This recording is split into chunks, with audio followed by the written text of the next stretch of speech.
Tomorrow morning for breakfast, wind a little strip of bacon around the potato and serve them with bacon and eggs. They're delicious. Different colored vegetables, wind them together and you get the two colors. Here's a little trick cut. Split the curl halfway through the center.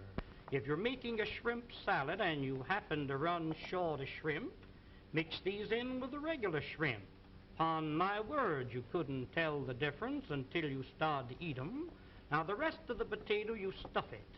We'll call this a little chicken. We'll call this here some hamburger. You might have a little meat that's been laying in the ice box for a few days. Chop the meat up fine, season it highly, stuff it into the center of the potato and bake them with the skins on. When they're done, cut them in two. Serve them on the half shell just like that. Serve them in slices when company calls. The more company you have, the thinner you cut the slices. If your mother-in-law calls, give her a beak piece like that. Now the second tool in the set is known as the garnishing knife. Everything you cut with this must come out fancy. Watch this, please.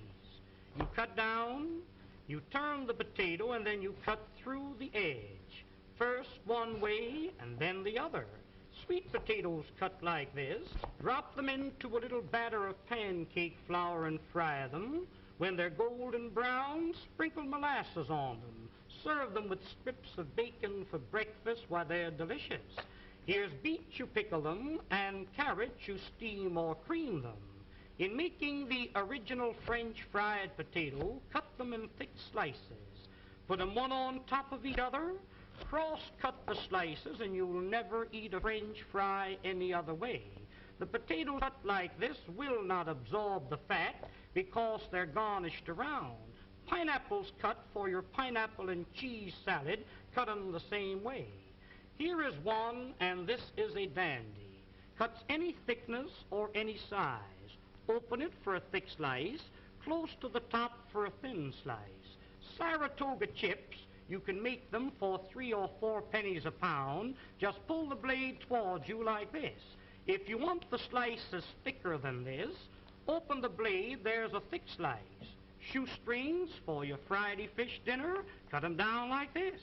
Chop them up for your vegetable soup. What this knife is really intended for is for cutting the cabbage.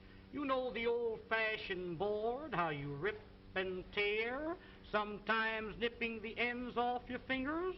Lay it flat and pull it lightly towards you over the cabbage. The weight of the knife across the cabbage is all that's necessary. Why, ladies, when you get slaw cut as fine as this, you'll certainly appreciate eating it. The crowning feature of the set is the cutter that I'm going to show you now. This is known as the Champeen Vegetable Mincing Knife and Noodle Cutter. Now, when you want to make some real fine noodles at home, you roll the dough out like this. Dip this into a little flour so it doesn't stick to the dough, and as you roll it over the dough, that will cut the noodles in long strips, 10 at a time. Did you ever try to chop up a little nuts for cake? Why, I've seen ladies chop nuts and the nuts land up on the ceiling. Sometimes you chop the ends off your fingers. When you want to chop up a little nuts for cake, cooked meat, clams for chowder, soup greens to throw into your soup, making a little pepper or chicken hash is just a few strokes rolling it up and down. Why, here is without a doubt the meanest thing in the world to cut parsley. Put that in a grinder, you really grind it too fine. This machine, instead of crushing the parsley, cuts it quick, clean, and dry, leaving every bit of the juice and every bit of the flavor. Now, to clean this machine, you press the button. Rinse it out in a little water. When you're through using it, hang it up and let it dry. Here's one here that every lady should have in her home, known as the Parisian scoop. You lay it flat, once to the right, once to the left. When you scoop them out, you'll get a perfect round little ball. You can pot roast these, cut them out of cheese or cut them out of butter. When you're serving a fruit cocktail in the summertime, take your fresh cantaloupe, scoop them out like this, Mix them with apples, pears, and watermelons. Makes a delicious fruit cocktail served with a little cracked ice like you see here. But here's a tool, ladies, if you ever do get it, you'll thank the day you've seen this demonstration. When you press, it locks. It's like a pair of human hands. Reach in the oven and take the biscuits out of the oven. Ever take the hot potatoes out of the oven and burn yourself on the elbow? A roast chicken out of the oven, a piece of meat out of the pot, spinach, asparagus out of the water. Why, around canning season, when you're preserving the fruits, to take the hot fruit jars out of the water like that, that machine is worth dollars to you. And here's another one that I really know you'll enjoy having in your kitchen, known as the safety grater. No doubt you're familiar with the old-fashioned grater. I've seen ladies take a grater and rip the knuckles off. When you want to grate up potatoes for delicious potato pancakes, this has a smooth, flat edge, impossible to cut yourself. Just like you were washing clothes, you rub it up and down, and you really grate your vegetables real fine, retaining all the flavors and all the juices. Breadcrumbs for when you're serving veal cutlets or anything like that. You want a little breadcrumbs to fry your fish in? Why, there's the greatest proposition in the world. Use that for coconut, cheese, or horseradish. When you're through with it, just heat it down like that. That knocks all the food out. Rinse it out in a little water and hang it up and let it dry. Now, here is a stone made of carborundum and sapphire quartz, which is made purposely to keep these knives sharp. When they get dull, a few strokes over the edge like this, and you can put a keen cutting edge on it. If you have a dull knife or a dull pair of scissors, an old sickle or a scythe, a lawnmower, cleaver, an axe, there's a tool that will really put an edge on the knife so the knife will really cut for you. I just want to give you an idea of how sharp that knife really is when you sharpen it with that stone. Ladies, I've seen some of you try to open up cans. Now, there's a can of Campbell's baked beans. I've seen ladies open up a can and you poke a hole in it, go round the top, hippity-hop, and your finger slips. Let me show you a real proposition. Look, lay it on the can, lift up the safety, and turn the key. That locks itself on the can. No harder than you were winding up your watch. Wind up the key and that'll cut the top off of the can slick and smooth.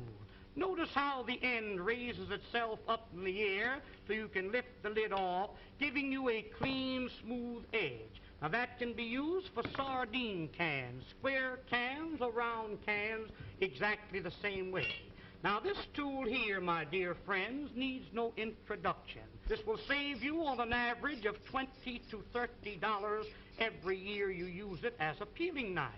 Here's a grater for cheese, coconut, or horseradish, a fish scaler for scaling your fish, and when you're coring your apple, it's just a slight twist of the wrist, and there's the apple core. There's one more tool that I want you to see, and I want you to watch this one very closely.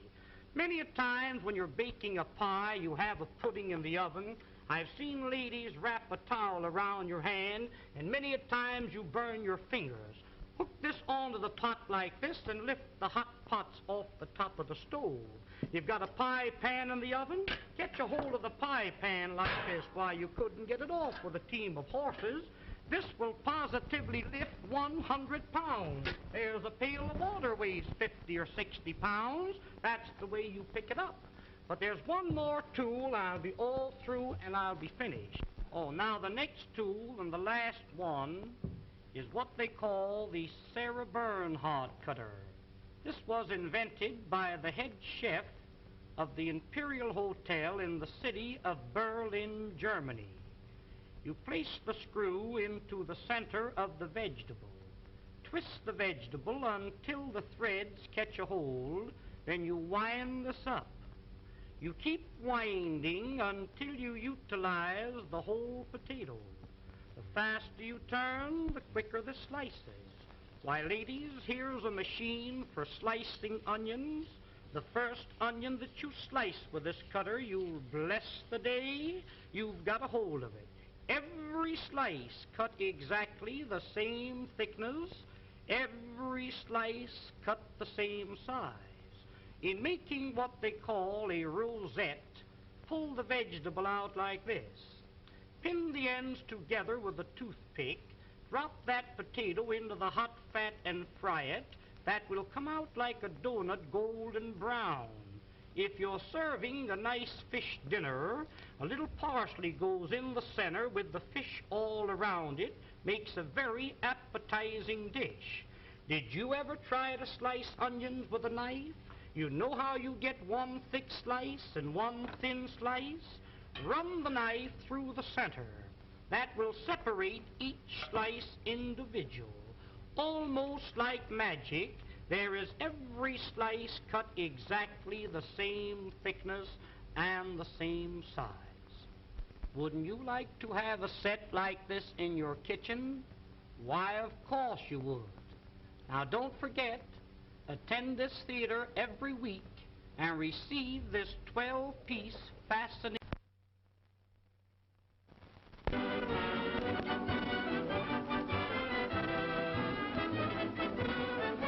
Ladies and gentlemen, the management of this theater takes great pleasure in making this announcement. To each lady attending this theater each week will receive absolutely free a fascinating 12-piece kitchen cutlery set, one piece each time. It is really interesting and amazing to know how you can prepare your meals in an appetizing and pleasing manner. There's an old saying, and a true one, that what is pleasing to the eye is bound to be pleasing to the appetite. I'm going to demonstrate this set to you, and I want you to watch it very closely. The first cutter that I'm going to show you, now this first one is known as the Parisian cutter. Wind it through the potato like a corkscrew. When the cutter appears on the opposite side, pull the cutter out. Place the handle in the center and twist it out. This is what they call a French curl. When you fry these, they come out like donuts, nice and brown. Serve them with your steaks or pot roast them. Unwind it, there's two curls out of the one potato. Tomorrow morning for breakfast, wind a little strip of bacon around the potato and serve them with bacon and eggs. They're delicious. Different colored vegetables, wind them together and you get the two colors. Here's a little trick cut. Split the curl halfway through the center. If you're making a shrimp salad and you happen to run short of shrimp, mix these in with the regular shrimp. Upon my word, you couldn't tell the difference until you start to eat them. Now the rest of the potato, you stuff it. We'll call this a little chicken.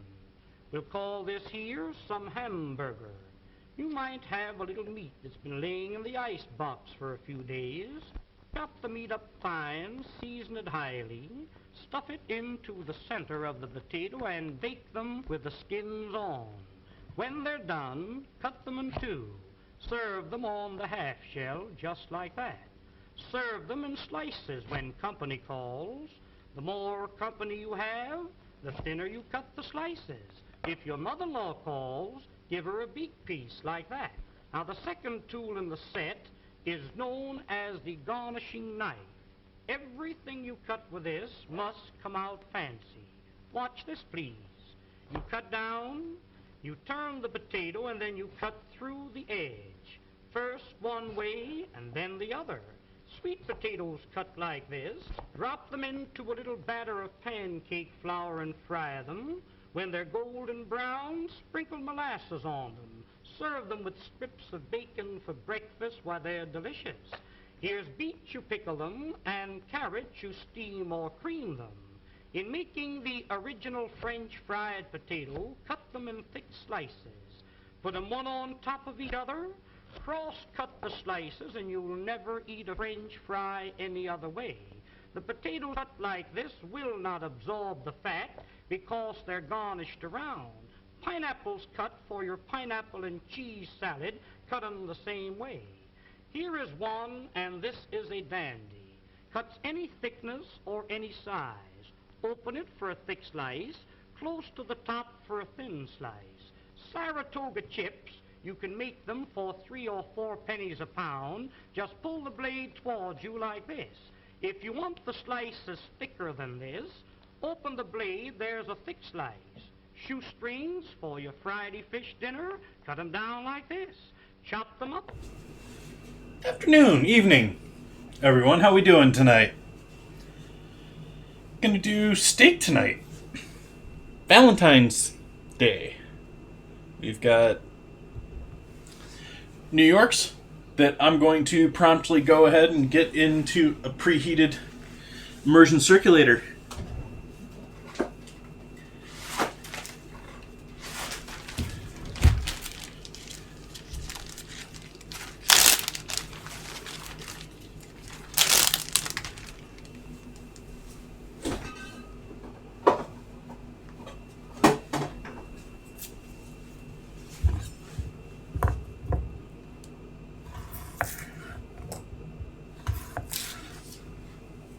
The butter, just a little bit.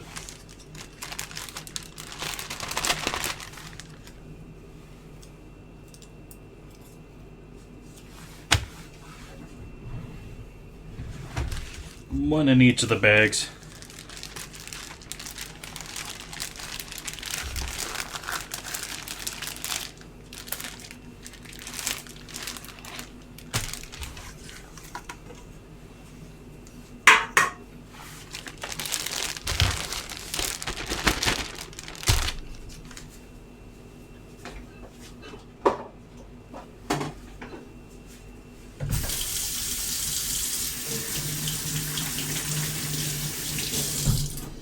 It's raining outside.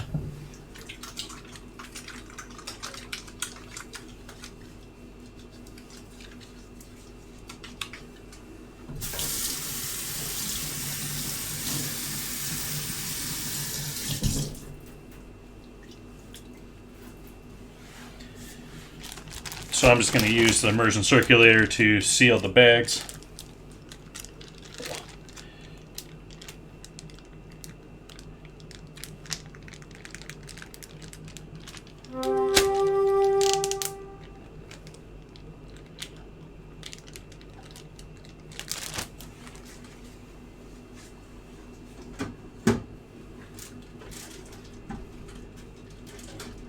Forcing all the air out of that little hole we left open in the bag.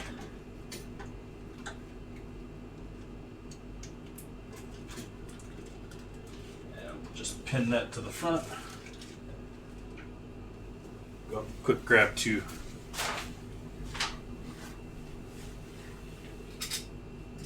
clips here.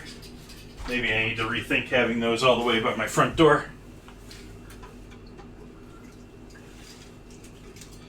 And so I've got this set to 54 degrees, which is going to give us a rare end of medium rare. And we'll cook them in here for at least 2 hours, 2 to 3 hours. You can be a little bit more flexible here with immersion circulator in many cases, not always. And then we'll give them a sear on the stove top, which help give them a little more heat, but not that much. Same thing here. Get rid of all the air in the bag.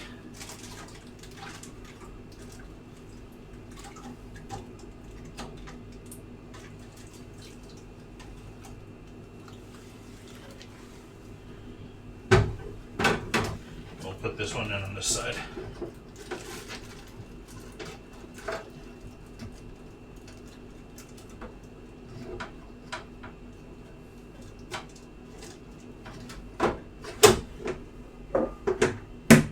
Okay, so there's half of our steak cooking for the night.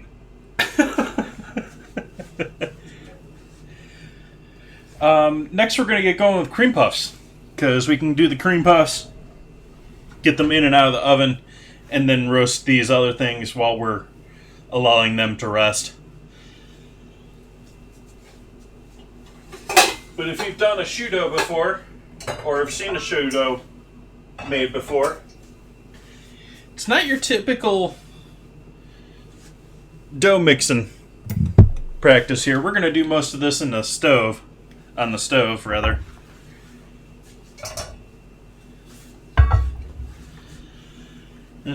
I'm stealing the recipe here from Thomas Keller, so I'm hoping it's going to work out all right. We need a cup of water to start.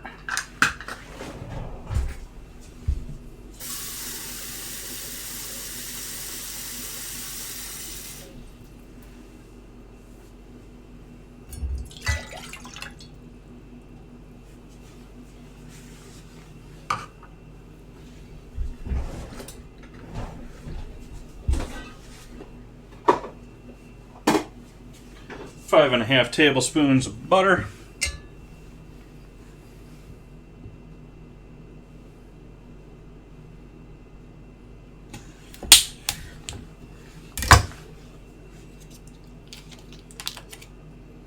That was loud, wasn't it? Just snap of that skin or the paper.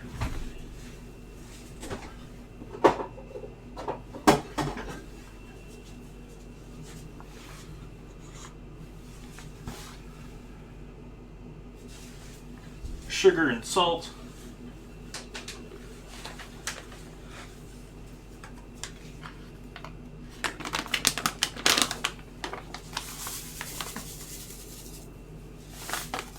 Not much, just a little bit. We're just doing it mostly to bring out all those flavors. Much like salt brings out flavors, sugar does as well. So you often find both of them in recipes.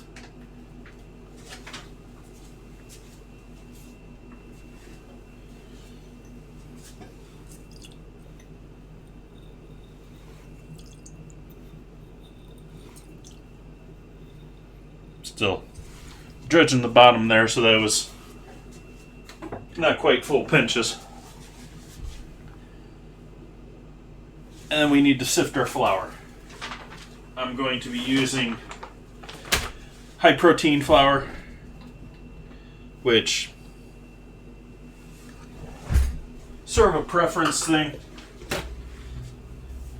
And I have not made this recipe before, so often here on stream, I'm trying out recipes or creating recipes that I've never used before. And I've made choux pastry before, but I don't think I've ever followed this recipe. Might as well get some use out of this wonderful book.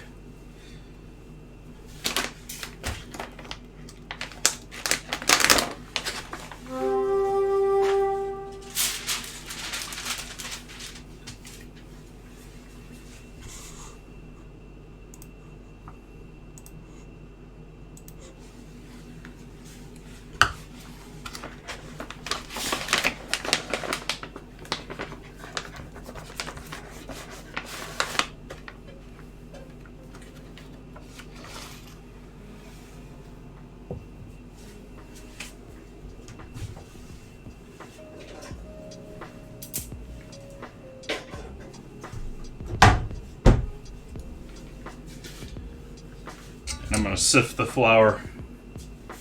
Actually, we can turn this on.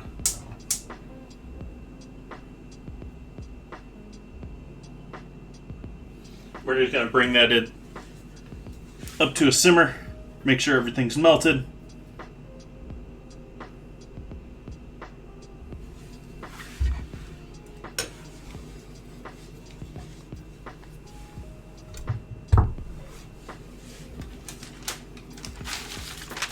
And take our cup of flour here and sift that.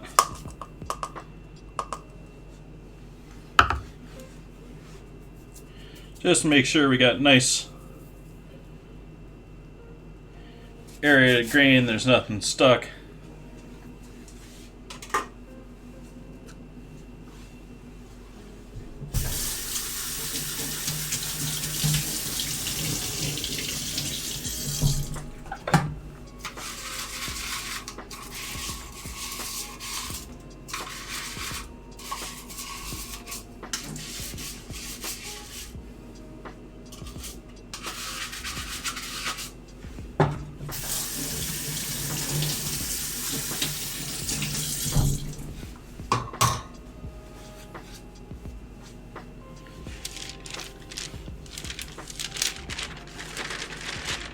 bring this over the stove so that we have it over here ready when we want it.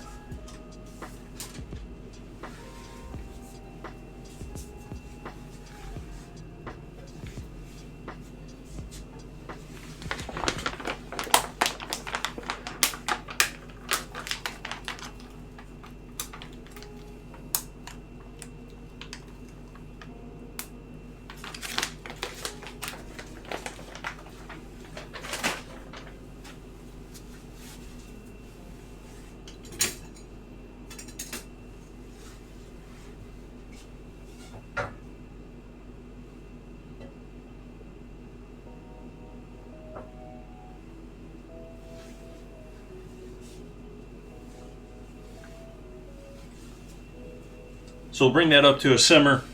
We're going to add the flour in all at once. Mix it up. It's going to be a big mess. And hopefully eventually come together into a nice ball. And pull away from the sides and the bottom. We'll keep cooking it. It will then sort of coat the sides of the pan. Once we're about done with that, then we can pull it off of the heat. And we're going to mix in a bunch of eggs, 4 or 5 eggs according to the recipe here. So that's where we're doing this recipe. And from there, after we've mixed in all of our eggs and they're all well incorporated, we should be able to either pipe or scoop this out. I'm sort of planning to do scoops, but we might break out a disposable pastry bag. I don't know.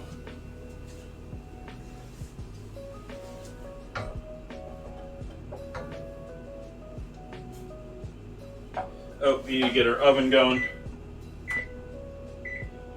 450 degrees. We want that nice and hot and ready to go. And turn the fan on low. I'm gonna break up the silpat tonight. Wherever I have them hid these days. Thought I used to have them there. Maybe they're buried. I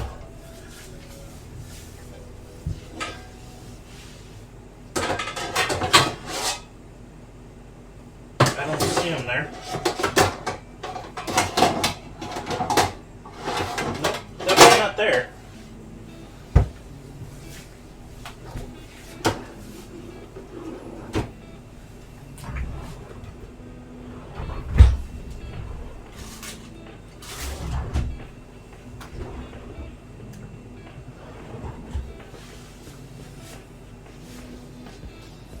Where did I put my silpats? I've got like 4 of them.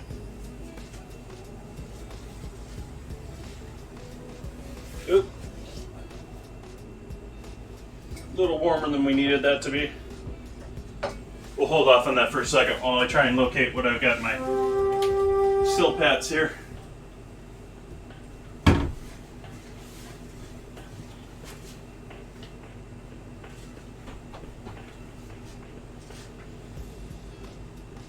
Alright, I'm giving up searching. We're doing parchment.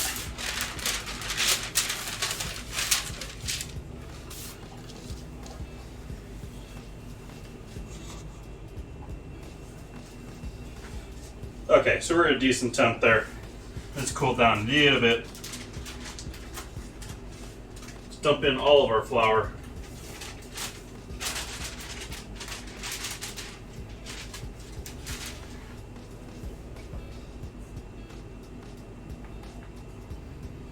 Now we got a floury mess, which will come together.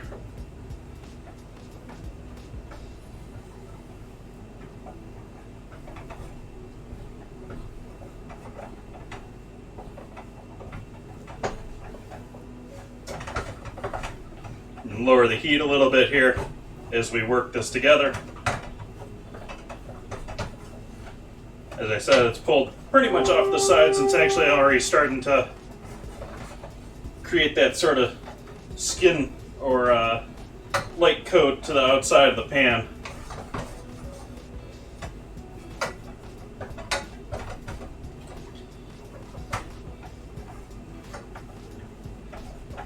We'll just keep going for a little while here, make sure everything's well incorporated. And it's got a decent amount of heat applied to it.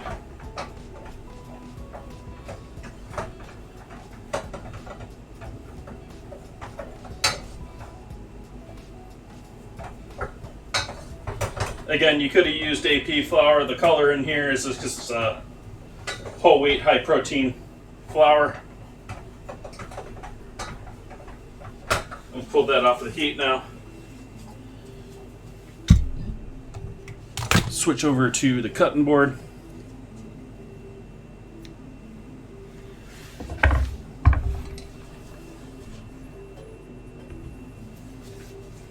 And get some eggs. Oops, not those are the new eggs.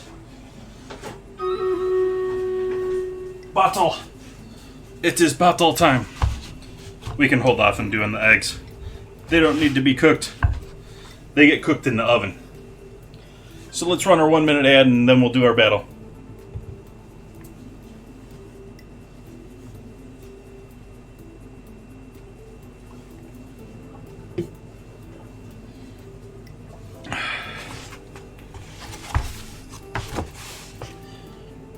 Tempted to just keep going every time I take this stop and move over to this, but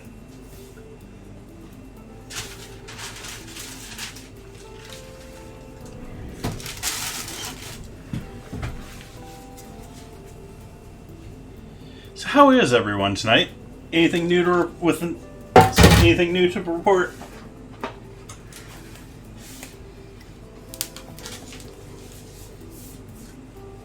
I saw some photos posted just before I started into the Discord. I didn't catch who had done that, but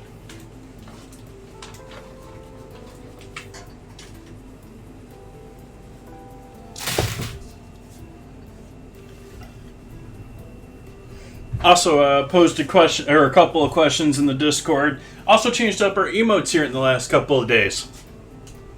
We now have the Yum emote instead of the 2020 emote, and I've updated the MSG love with without the white background. I cleaned the image up. Let's run our battle.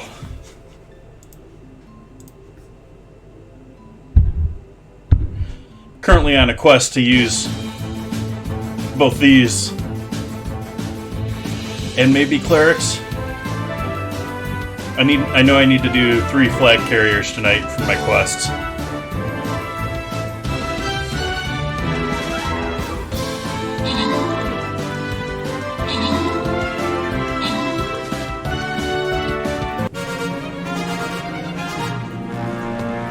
Close battle there. Edgy Hercules winning out with his musketeer. Congrats on the scrolls. Now the map that we're really going for here. All the chests, all the gold. I'm going to continue to flag bearer this up. We'll need at least 1 tank, and probably the rest of you guys can go with rogues.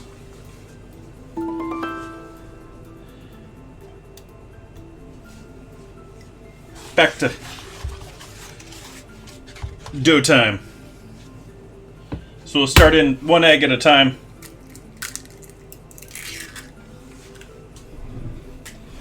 And doing our best to completely incorporate these before we move on to the next one.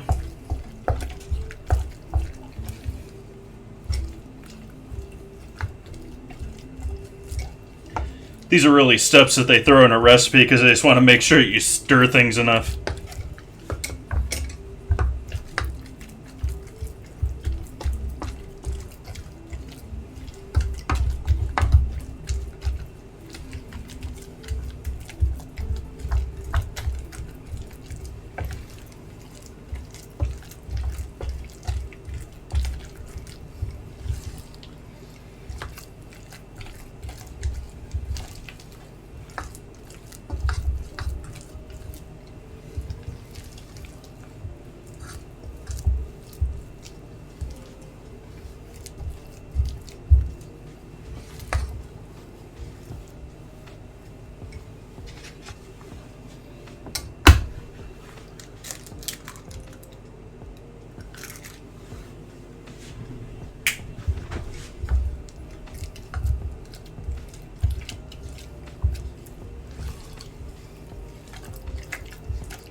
Bit of an arm workout here.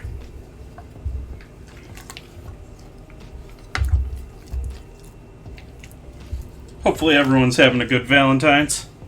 Who celebrates? I mean, I sort of get the whole commercialism aspect too.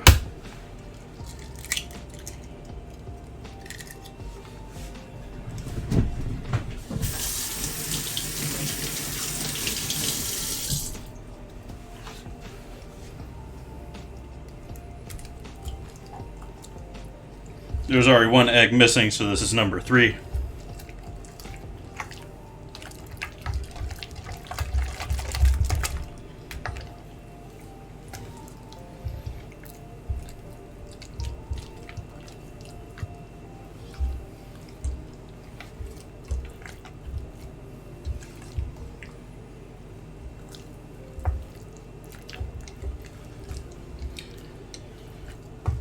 Most of the recipes I read suggest doing this in a stand mixer, but I don't have a stand mixer.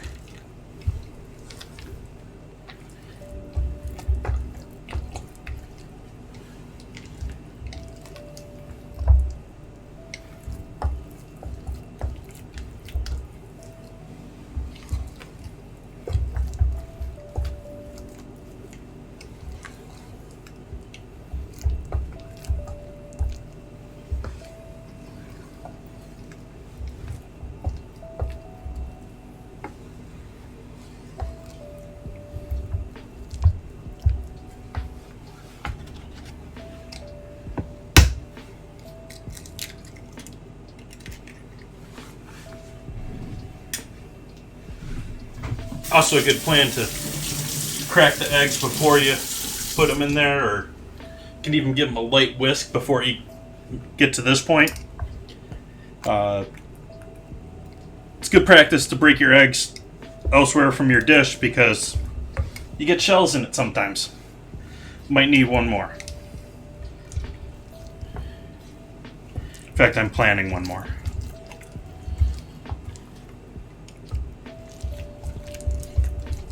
And whipping it up ahead of time might save you a little elbow grease over here.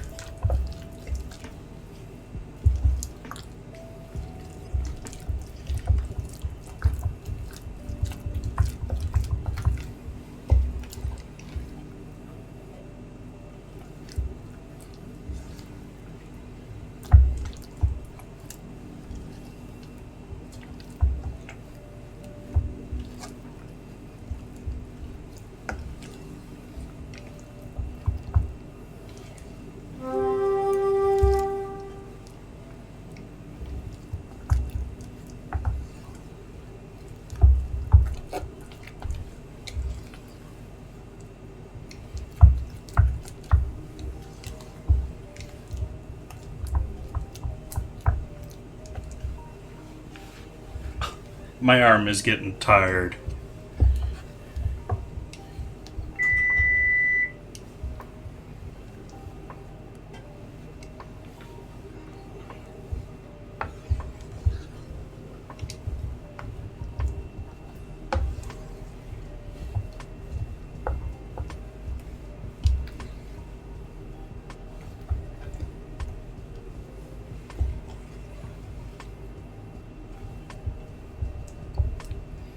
I'm actually going to say that this needs that 5th one anyways. Because it's on the edge of being thin enough, but it doesn't have the gloss that I remember. I mean, it's sort of shiny, but I remember it having that fresh egg gloss. Hey, Tahiti lady. Welcome in.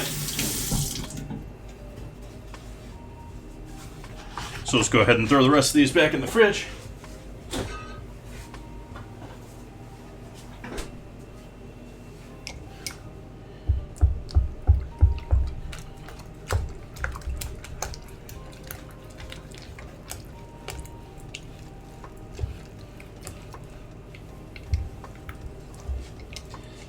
In the middle of making our cream puffs.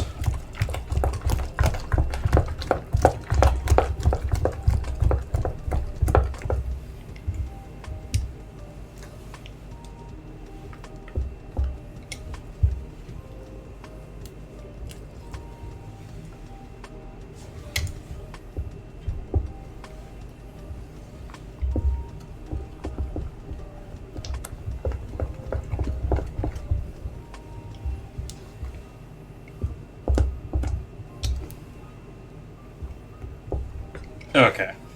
We're going to go with that. I still don't have that shine that we have here with the unworked egg in there, but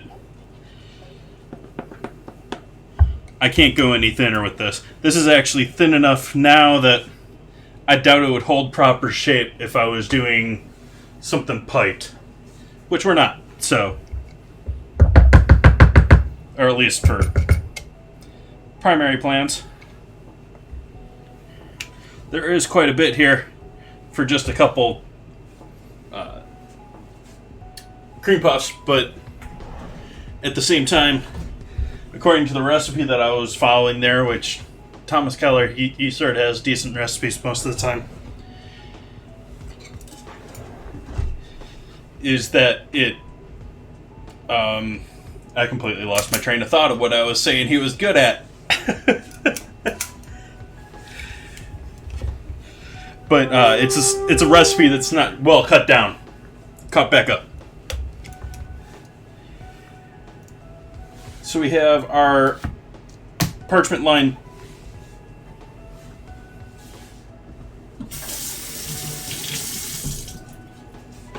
our oven's up to 450. And I'm just going to do a double scoop on each of these.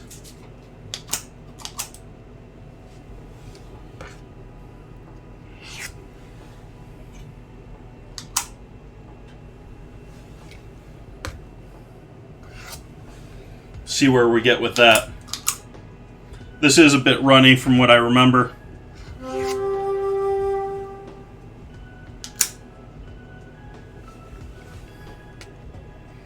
Maybe should have stayed with 4 eggs even though didn't have that shine.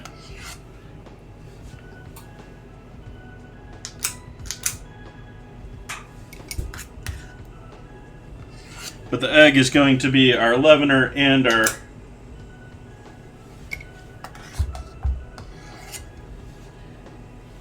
cement.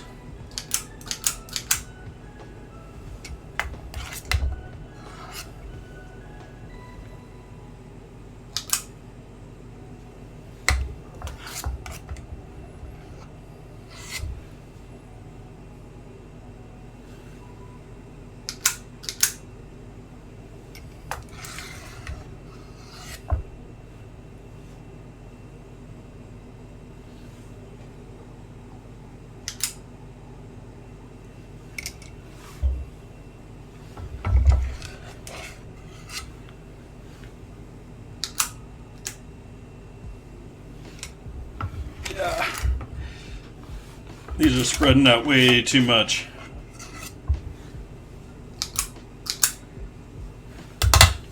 And into the oven. Quick as possible.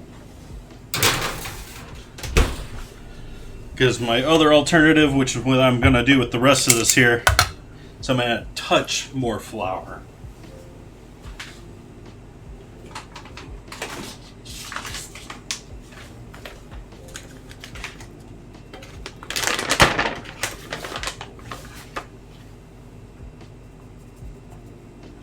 Just a touch.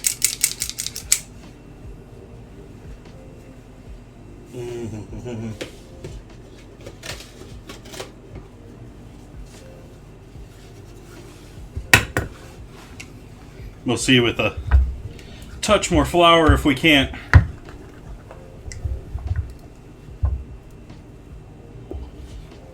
We'll try one other one here. Or maybe 2 out of this.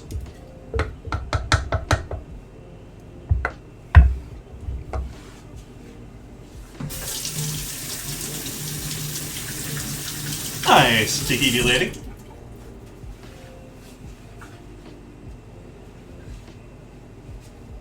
I don't know if you saw the post, Tahiti.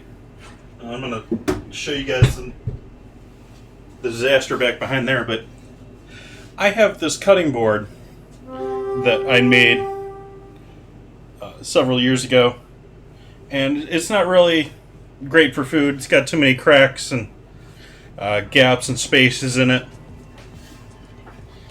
But I'm going to clean it up a bit, and we're going to turn this into Hall of Fame board. And I'll be wood burning names into this and it'll have its place back here in the kitchen.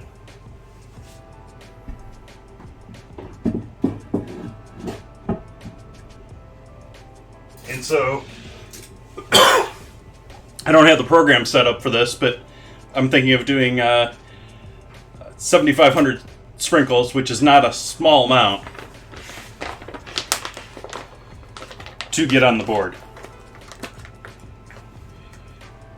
Additionally, I haven't set the idea of a price up for this, but another thing I'm planning on doing is having regular, just open to you guys whenever you guys want to take a chance at it, is you'll be able to purchase something with your sprinkles and get either a chance at a free sub or a chance at a $25 gift card.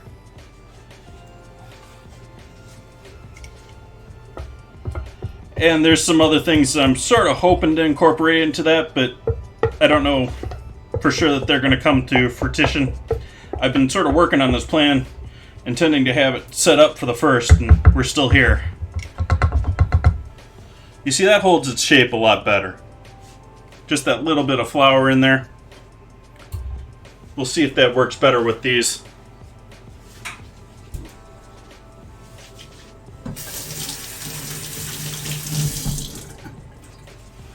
We should set a timer on these.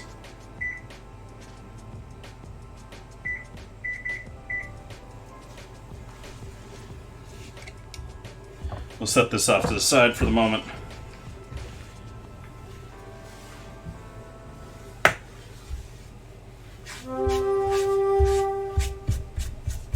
Little dough on the board. For anyone just joining in with us, we have our New York strips already in the immersion circulator. I sort of rushed to get them in there quickly because they need to be hanging out there for about 2 hours before we go into cooking them. I think I'm going to open the wine. The potatoes and asparagus, we have to wait until we're done with the profiteroles or the cream puffs. Is one heck of a profiterole. Hopefully they puff up. Oh.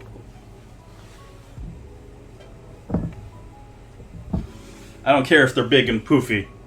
We're making ice cream sundaes. But they need to be poofy. My hand is slipping.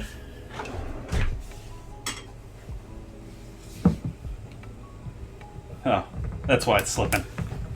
Because the whole sleeve is slipping with the cap. That's fun. That's an interesting... It's got like a double cap in it. I think it's designed to be that way.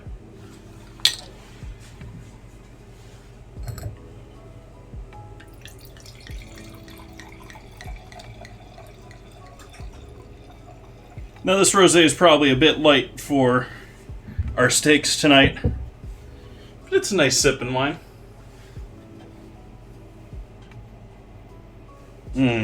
Just smells great too. Just like, I don't know if I have a horrible memory, and I don't know if I've had Rodney Strong's. I've had several rosé or Pinot Noirs here out of Sonoma. I've liked pretty much all of them. Nice, light rosé, and just screaming of minerality, like bright green fruit, like green apple.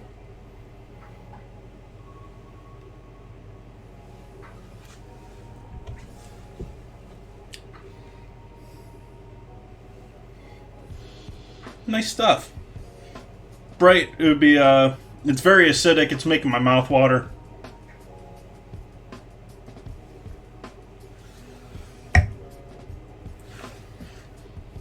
Yeah.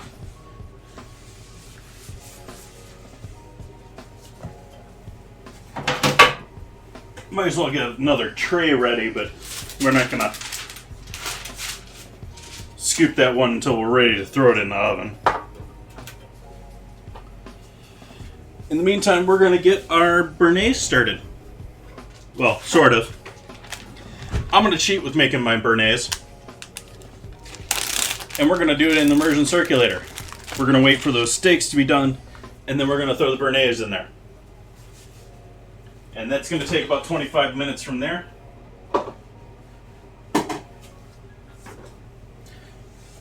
Pull this recipe back up. I've done this a couple of times. Yeah, whole stick of butter.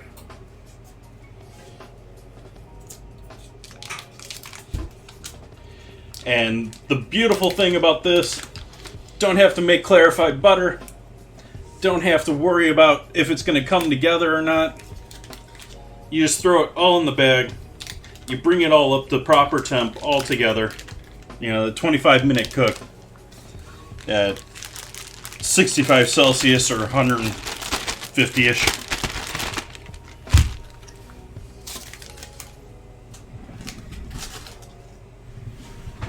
And then you can, what I'm going to do is just whisk it together here once it's done cooking. And it should come together pretty quickly. Although, we also may need to pull out the immersion circulator. But I should be able to do that with the whisk. What am I going back here for? Egg yolks. Beaten.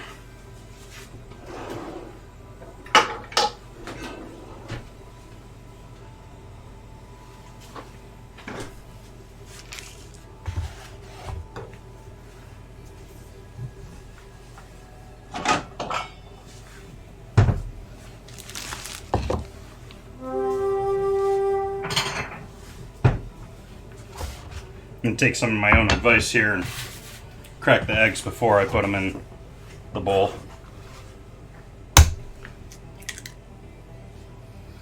Make it easier to grab the yolks anyways.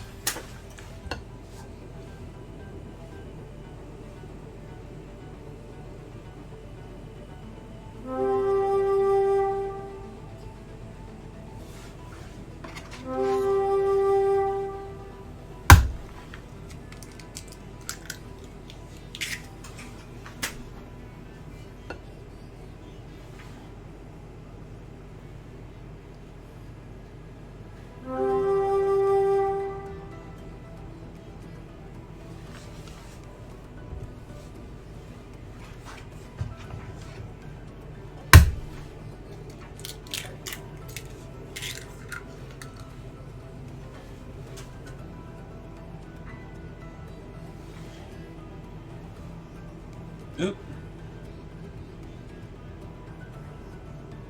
I'm amazed I didn't pop it there.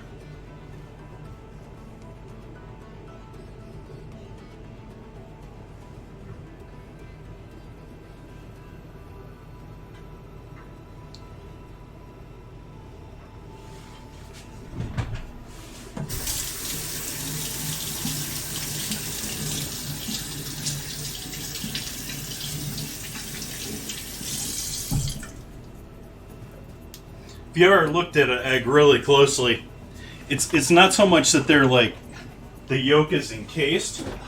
It's more like it's wrapped in a twisted paper like a piece of candy. And if you notice the two ends, like this one right there, that's sort of like one end of the wrapped candy. Come on, focus. It's too bright. Anyways. Now that we've carefully extruded those, we're going to give these a light whisk before we add them to the bag.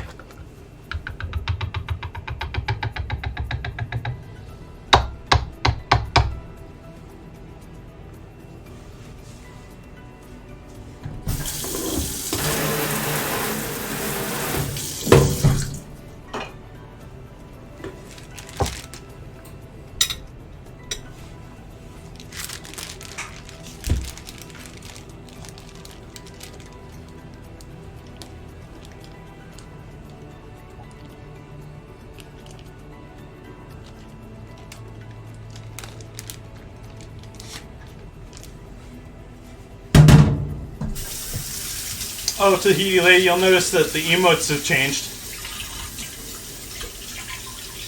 I don't know if I brought that up while you were in here or not.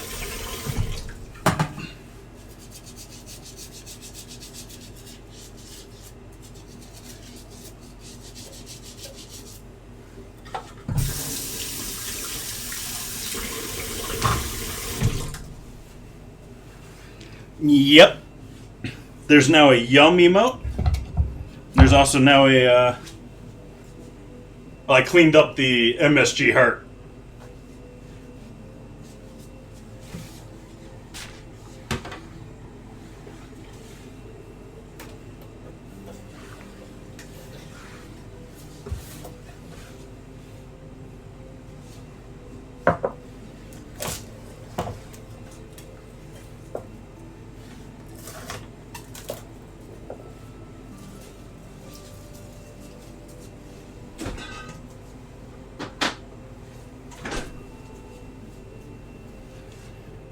We're gonna do a little vinegar.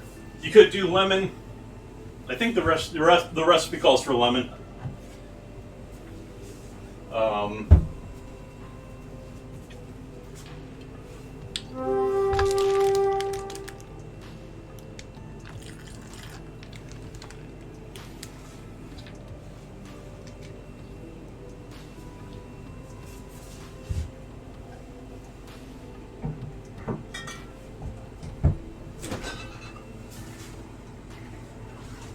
A little Grey Poupon.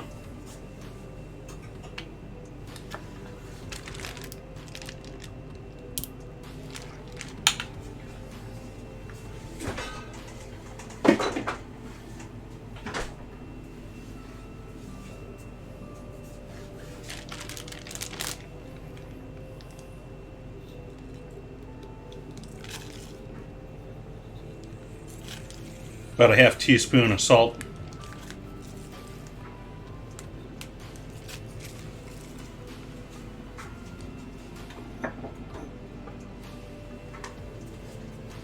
I'm adding MSG.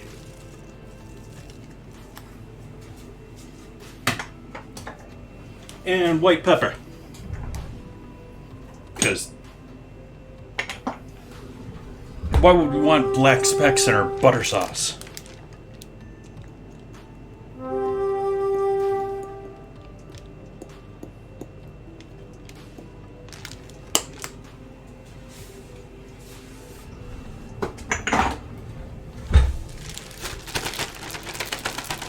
So let's let that hang out until our steaks are ready. Yeah. That was just more salt, really.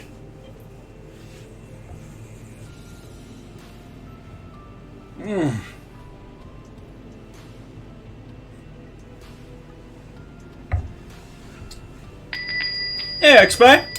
How you doing? Good to see ya.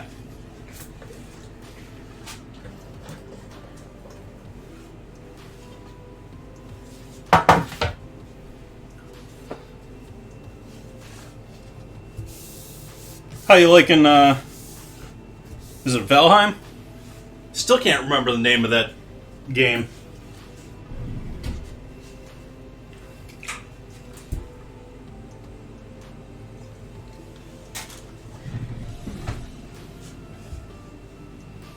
I'm trying to make the best of the day. Gonna make myself some New York steaks. I got those from the immersion circulator here. Gonna do cream puffs, which I need to turn those around in the oven. And while they are wide,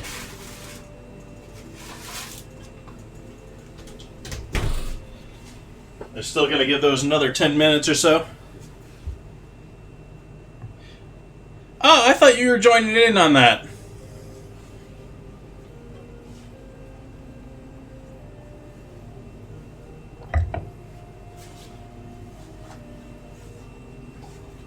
Nah. What have you been playing then lately? I know you decent amount of Minecraft, but I remember you saying you're going to be playing something that I didn't remember you playing before the other day.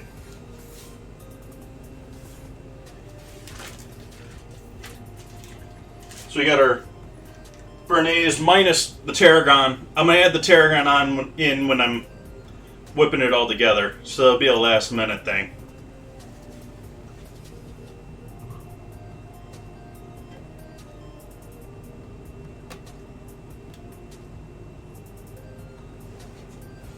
That's a bummer.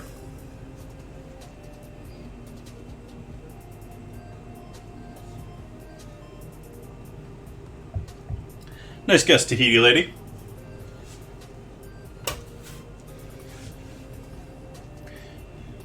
Yeah, Jesse Molly, please note that the scramble is not all English. It's primarily all food-based terms. So, like phyllo is a type of dough. It's actually a very... there's only like a couple of places left that still make original phyllo dough by hand. It's pretty much all done commercially because it's such a delicate operation. If you look it up, they're literally like creating individual sheets of dough that are like see-through thin and laying them over like counter size and then breaking it down into saleable quantities.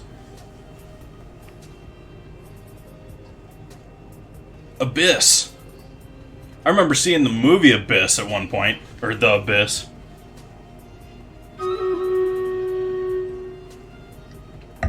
Battle. 1 minute ad for the non-subs.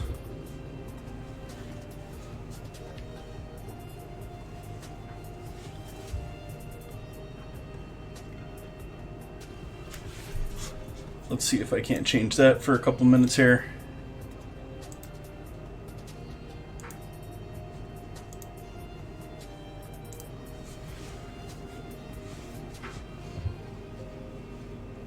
Switch over to Stream Raiders while we're playing Stream Raiders.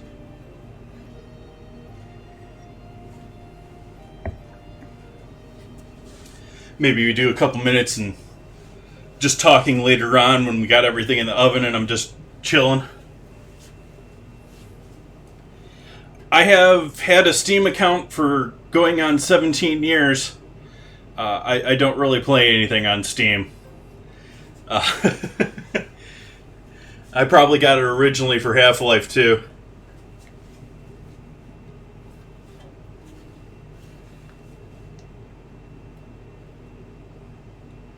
Yeah, also I just added like links to my everything in the Discord.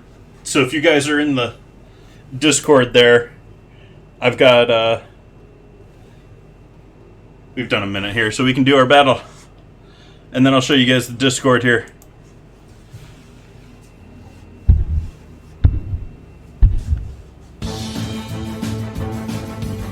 Let's go, rogues!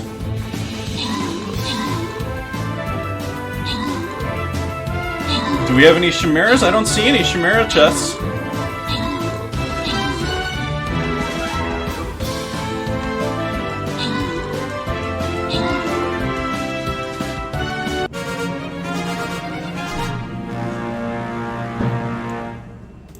Yeah, Stardew Valley is probably one of those games that I wish I had gotten into years ago. Edgy Hercules, grats on the reward. Vires with the kills. And I am sorry, that name is way too small.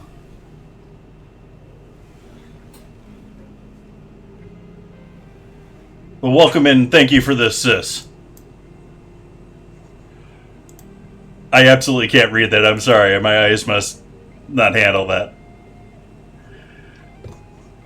I'm going to continue putting my flag carrier out here. Going to suggest that you guys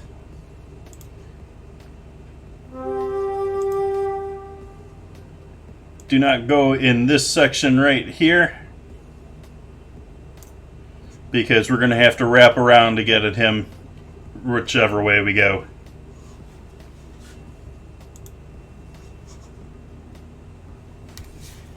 And over the Discord.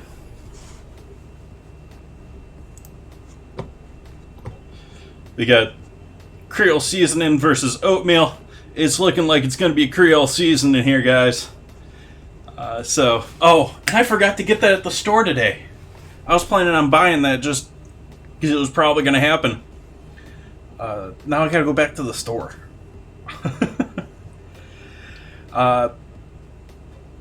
And we also have the ingredient suggestions going on down here. You guys can go ahead and add votes if you want to have an influence on next week's vote. Let's see, I think we had some food pics posted. Oh, Trigger posted some food. What do we got here? No description to go with that loveliness. And I think he posted some... Oh, we had Obi post. Let's see, chili and malva red onion soup. That's looking yummy. And stuffed pitas. Good time. Obi's usually doing the health athletic store it forever foods.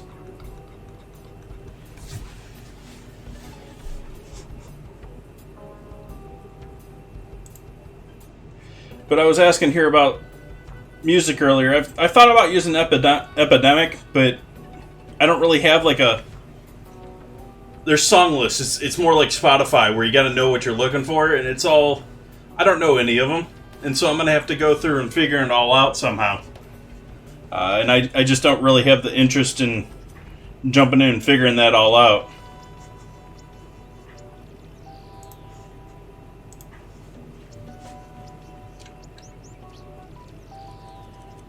Table salt and kosher salt. Yep, it's the size. It's pretty much entirely the size. Not 100% sure if they do anything special for kosher, but I mean, I know it's generally just the size, especially with the name kosher salt. And that's why I'm so annoyed with this stuff here. Oh, do I still have it? I got rid of it. But the stuff that I'm trying to use up, that last couple of pinches that I've got in my bowl here. Oh, let's just get rid of them. This was sold as kosher salt. And there's a fair amount of fine salt because we're at the bottom of the bowl here. But you also had all these misshapen, like, huge pieces of salt in with it, too. So I'm going to highly suggest no one use 365 salt. It's junk.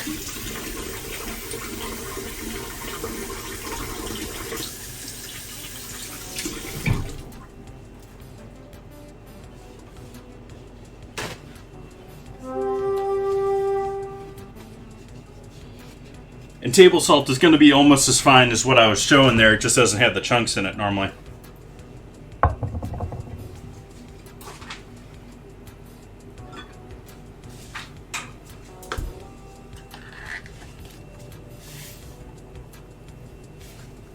This is what a kosher salt should look like. You've got, like, discernible pieces of salt there. And it still doesn't want to focus for me. There we go. Like, there's actual size to that. It's just not super fine. And that allows those of us that are cooking to just grab it and know how much that we have.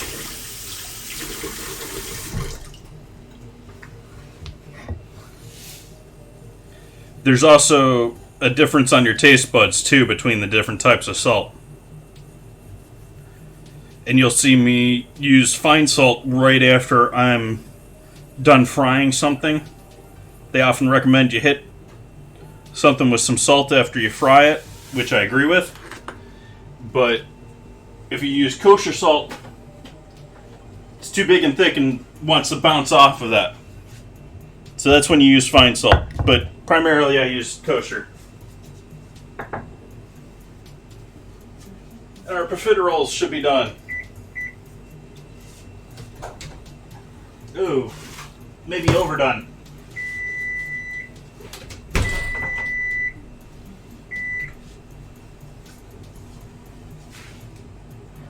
Close the bedroom door here quick.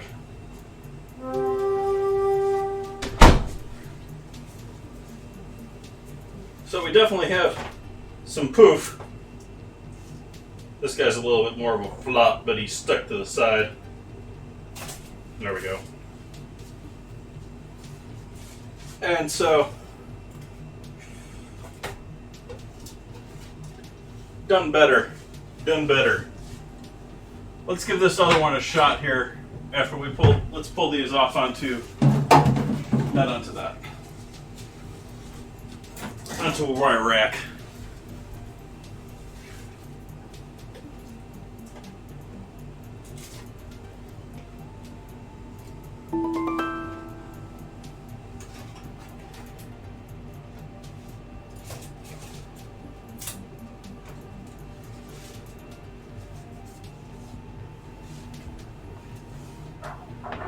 I am going to try and do another one here with a little bit stiffer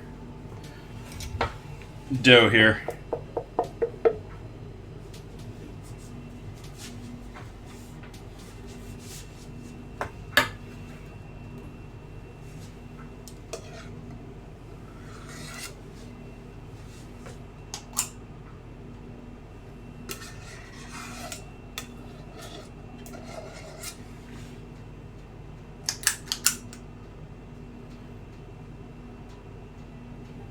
I almost want to look how big Thomas Keller's were, because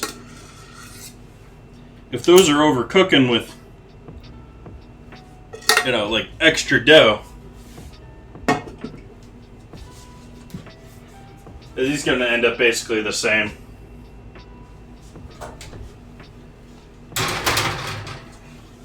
You know what? Let's skip that. It's an extra 25 minutes.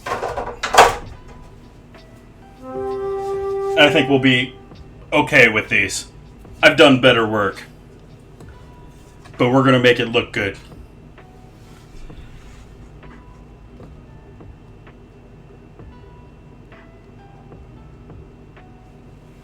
Yep, that's general thing. I still keep this guy for table salt. Grind it in as you want it.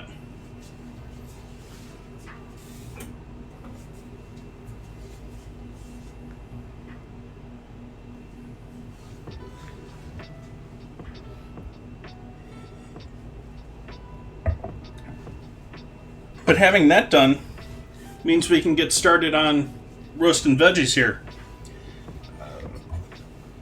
How long are we into cooking here?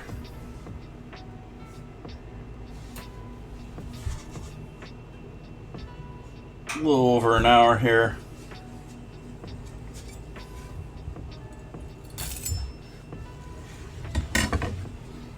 Gonna want about an hour here for finishing up our steaks before we get to them. And we're going to want to roast these potatoes for 40 minutes or so, 35, 40 minutes.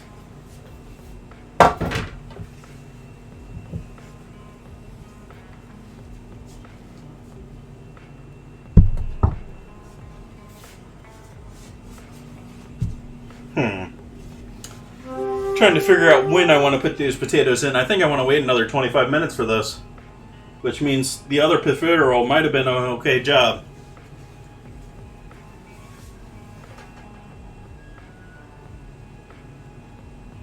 I think we're going to skip them though.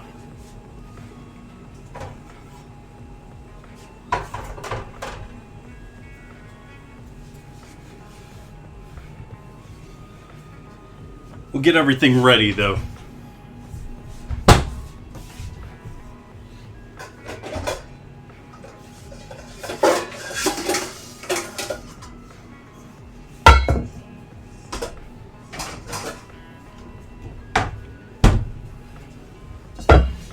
Take our bag of potatoes.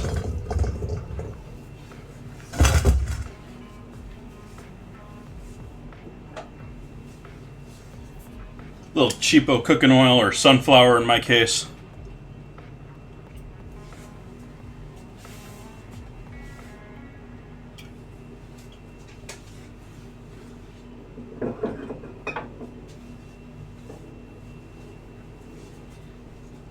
Salt.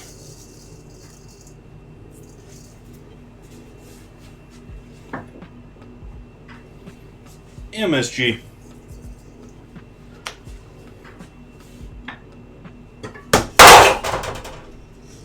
And pepper.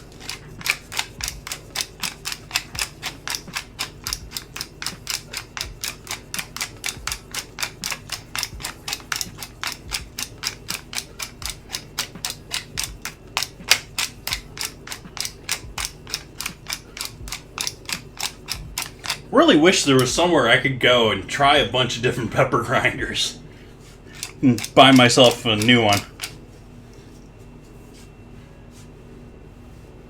Not really X-Pie. It's a little too expensive for my taste for regular use. Might use it if I wanted to do a dressing in that vein or something like that, but typically I'm not going to go out and just buy it though.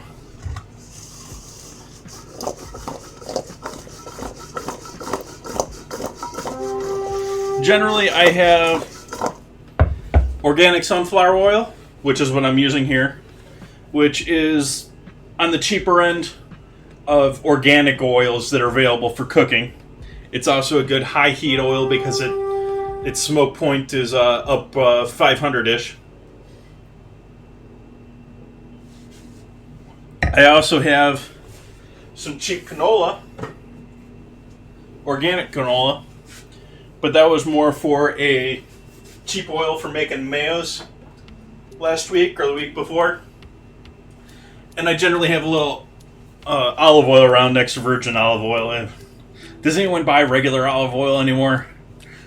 But extra virgin olive oil, which I'll use salad dressings, light foods.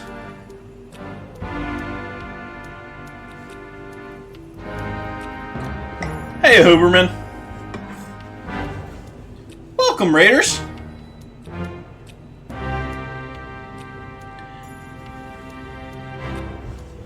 Welcome, everyone. How we doing tonight?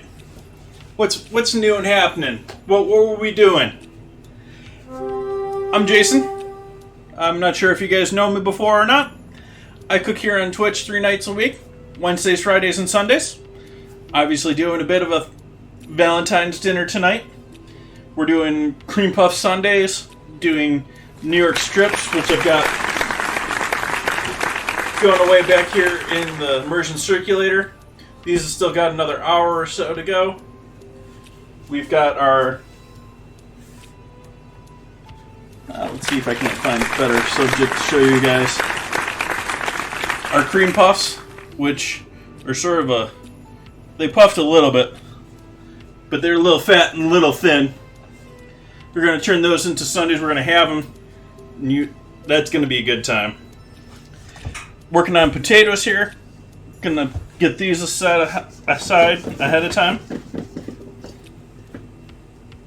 so that we can throw those in about 20 minutes here. And that was just high heat cooking oil, in my case sunflower oil, with some salt, pepper, and MSG. We'll let those hang out over here with these guys. I had a couple extra potential cream puffs here, but I think we're going to skip these since they're running like the other ones.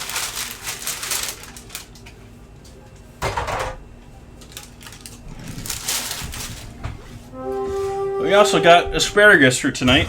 Might as well use the same bowl here for our asparagus. Save the oil and all that goodness.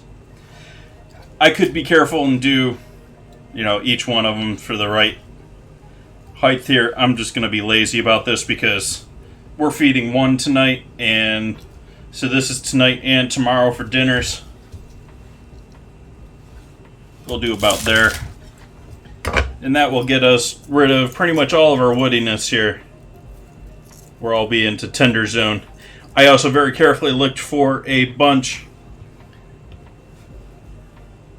of asparagus which is very thin, flexible. You don't really want ginormous asparagus. It's sort of nicer if you're grilling with it, but tender-wise, cooking-wise, it's not really beneficial to be bigger on asparagus.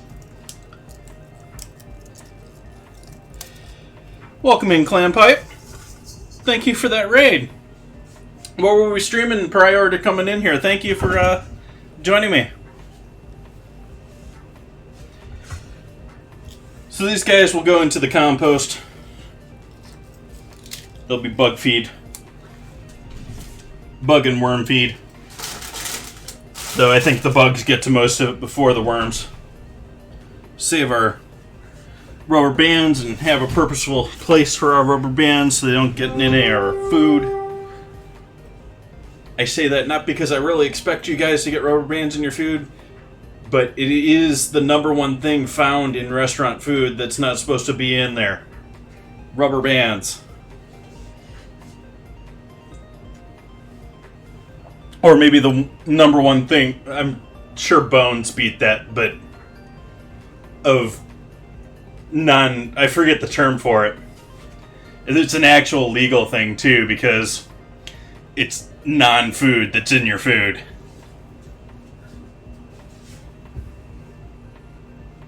Nice! Well, thank you for that. Add a bit more oil to our pan here. I'm saving room on this pan of potatoes back here because I intend to throw that asparagus right here.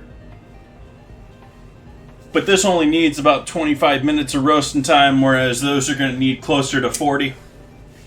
So we'll throw these in after that. We'll just have them ready to throw in with everything else.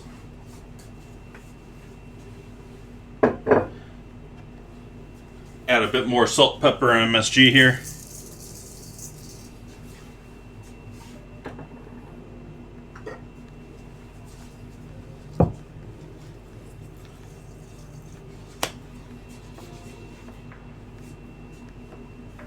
Nice.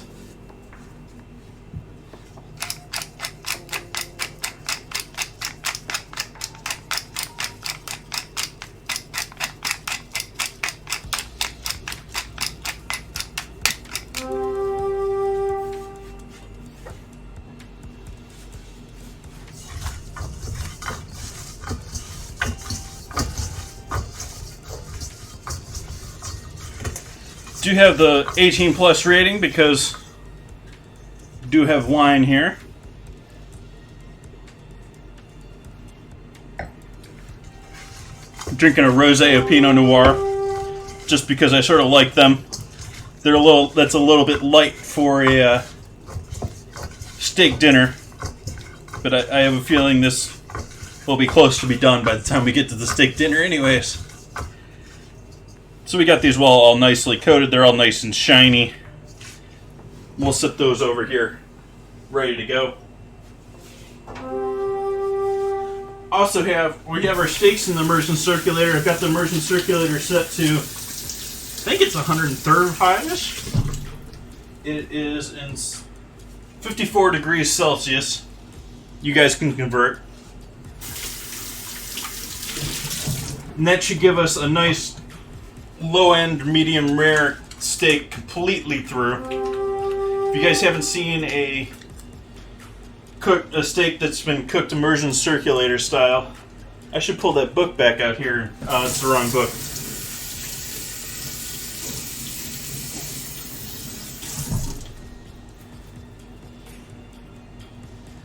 I like French whites. French reds I'm a little bit more iffy on. I really, when it comes to white wines, I really love minerality, or light wines. I really like minerality, which is really why I've been digging these Pinot Noir rosés. They're all chuck. At least from here in Sonoma. I live in Sonoma County. These are all just chuck full of minerality. And that's also what I like about French whites. They're typically just full of minerality. I do prefer French oak over American oak. American oak I think of as much more harsh, much more forward. It's typically got a much darker char to it. Whereas the French oaks are a little bit more mellower. They're a little more chill, a little more relaxed.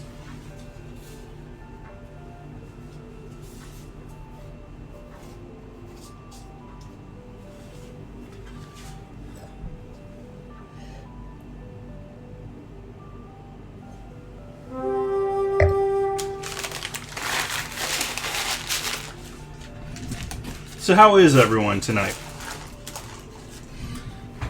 Valentine's treating everyone well as it can be.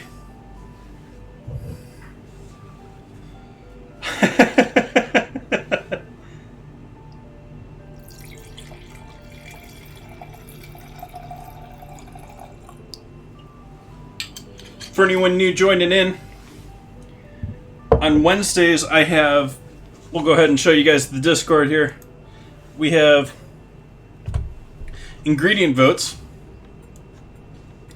And so this week we have Tony Cacciari, Creole, competing against Oatmeal.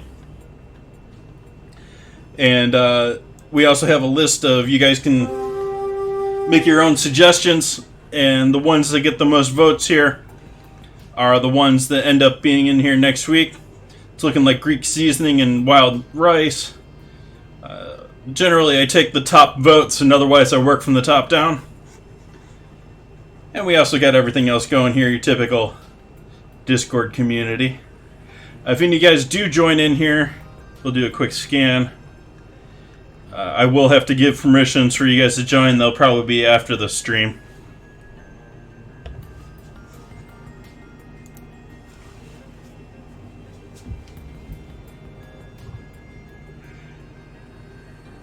Yeah, I'm wondering on that one too. That's quite the word. The F, the K, and the H all in there, in the G and the P. It's word salad there.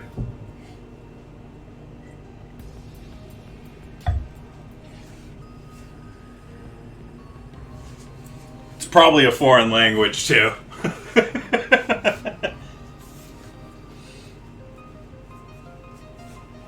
But we're mostly just waiting on our steaks here, by the way, guys. Should also change this over. We are playing Stream Raiders. If you guys would like to join in for that, streamraiders.com/t/ChefJT.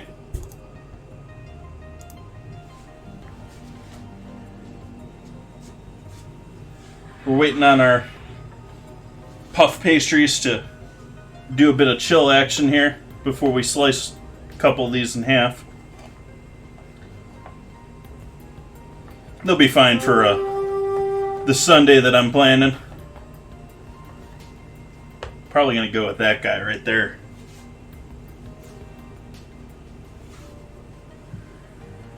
Kugelhof. That sounds like a German pastry to me. Let me see what that is.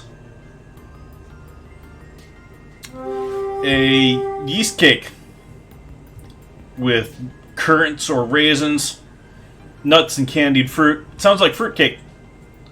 Wow. But it's yeah. It's fruitcake, but it's yeast risen.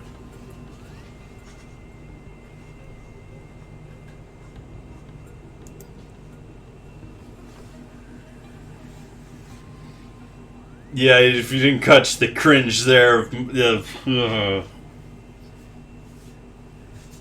Gumdrop cake is one thing. My grandmother had a great gumdrop cake. Maybe I'm just indoctrinated to it, but I have not had a fruit cake that I was a fan of, including my own. Let's do a couple of dishes here while we're waiting.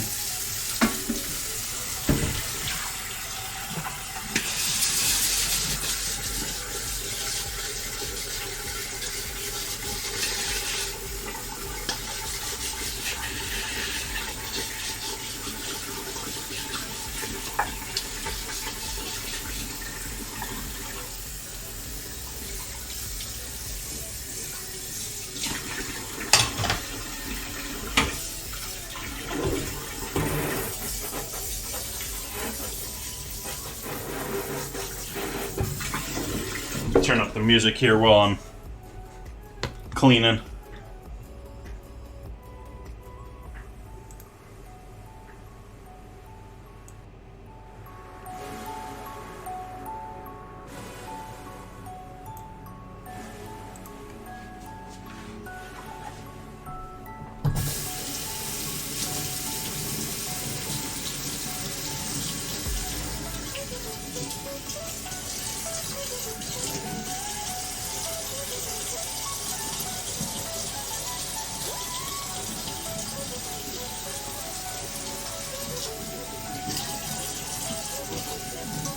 For a second there, I thought it was clarity. It was like, clarity isn't a food word. Clarified butter is, though. Or to clarify, which is the action of clarifying.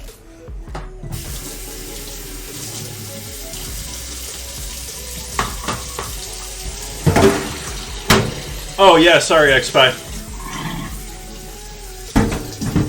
I didn't look close, I just assumed that you didn't quite get it spelled right. It is, but you have to hit scramble when it starts because I've got my bot. I've got one bot starting the game for the other one. The game was originally designed to be started by chat, people wagering money into it. And so I've modified so it just runs every 6 minutes with... So now if you type in !scramble,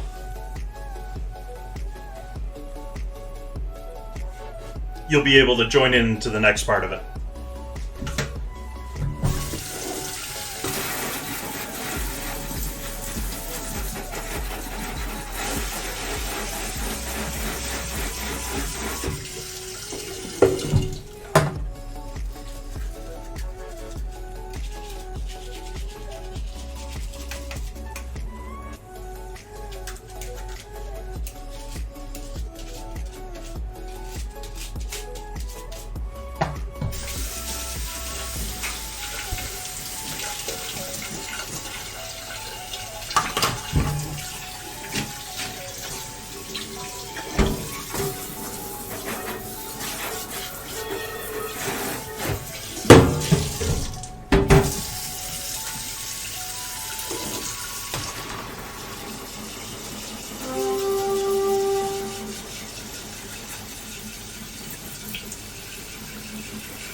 Checking back here in chat if I missed.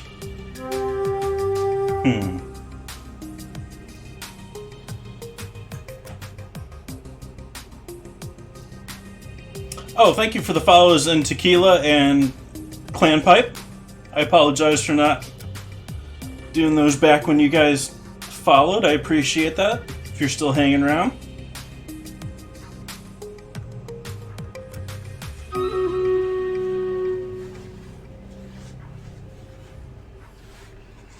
Farina pasta. At least I think that's what it is.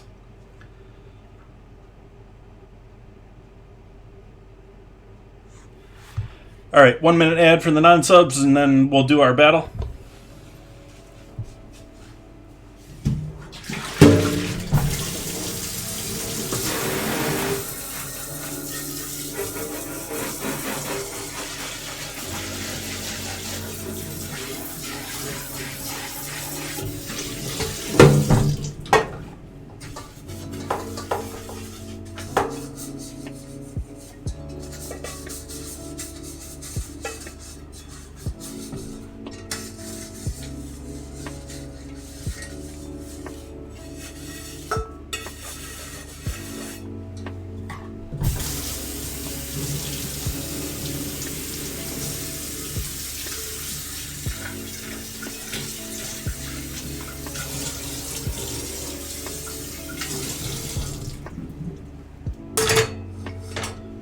any of you new into chat, sprinkles, which you get 10 sprinkles for answering the game.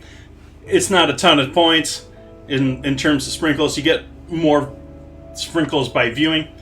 It's an in-chat currency that is working entirely off of viewership and checking in. There's a button, channel points button for checking in, and just watching the stream is the way you're going to get the most sprinkles, and those are going to go towards future raffles, future giveaways, and also if you get enough of them, it's going to take you a good 6 months or so in order to get enough points to bring this up. But we're going to have a Hall of Fame board back here for anyone that's a long-time viewer. So let's run our battle.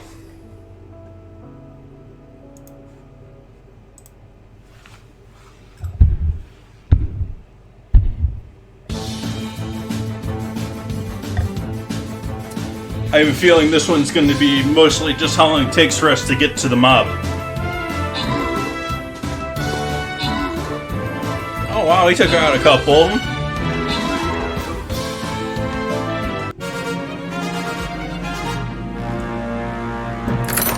Easy victory. Fang Mermaid with the kill. Vires with the assist. Edgy Hercules and X-Pie with the rewards. Ooh, and I get some rewards too.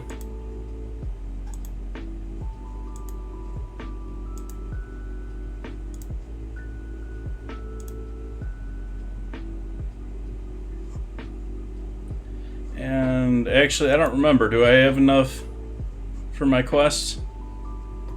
I have that. And I think I need another couple of these here, so we'll continue putting support units down there.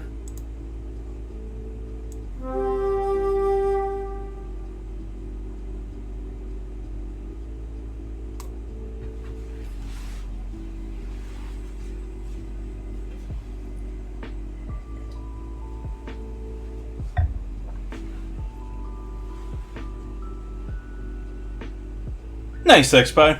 Yeah, I haven't played nearly as much on the player side as I have on the game side.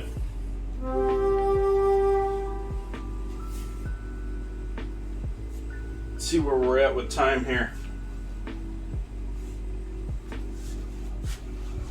We probably got enough time here that we can throw our potatoes in the oven. We're gonna knock the temp down to 400 from 450.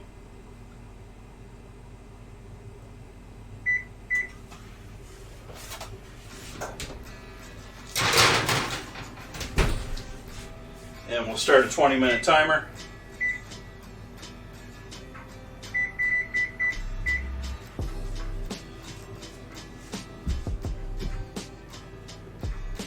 And then we're waiting for 20 minutes again. We're waiting around a little bit for tonight's dinner. We're just sort of hanging out because I wanted it to be an easy dinner for Valentine's. We got the cream puffs. We're doing ice cream with Saunders hot fudge, which to me, Midwest boy, good stuff. I know that's probably up to debate depending on where you live. We also have our steaks already in the immersion circulator. We're going to reverse sear those once they're out. We've already got our béarnaise basically waiting to go. We got a stick of butter because immersion circulator, we don't need to worry about making clarified butter. We'll just use a stick of butter. We got 3 egg yolks in there, some vinegar, some salt, some MSG, some white pepper, and we'll add the tarragon on later on. We'll throw this in after we're taking the steaks out because we're going to have to change the temp up a little bit.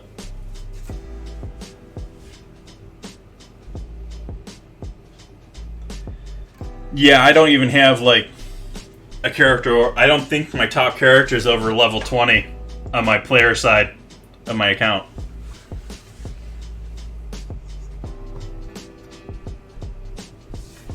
Thank you, Huberman. I'm sorry, the timing of the raid didn't quite work out great with me doing tons of action here and working and cooking a whole bunch of stuff. That's wrapped in wonton wrap. I did something sort of similar to that. It didn't turn out great. But I had string cheese as one of the ingredient challenges. And I wrapped them in spring roll wrappers, not wonton. And they all ended up leaking out on me. It was sort of a little... They tasted great, but they were sort of ugly. I think I did those as a dessert with like chocolate or something with them. Didn't turn out very well.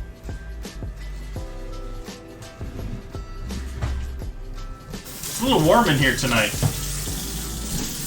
I was thinking earlier that it was cool in the house, but now I'm sweating with the oven and everything.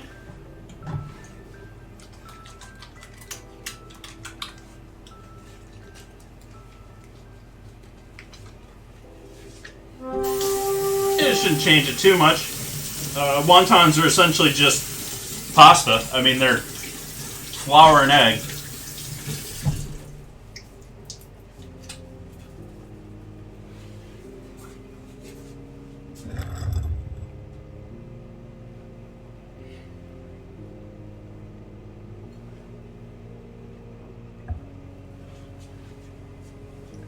Enjoy your dinner, Tahiti lady.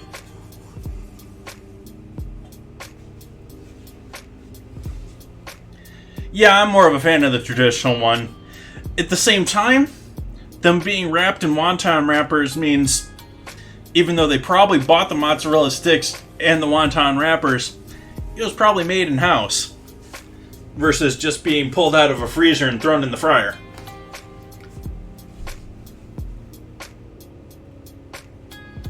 Panko.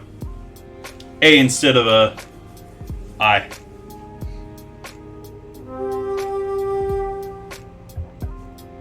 Which panko is a very interesting product.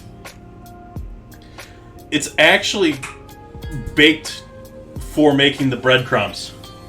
The company that, well, the original companies that make it in Japan, they're creating like these giant loaves of bread without any color in them at all. And it's essentially like dried bread, like airy bread. And then they crush it up for their product. But they're actually baking bread to make those crumbs.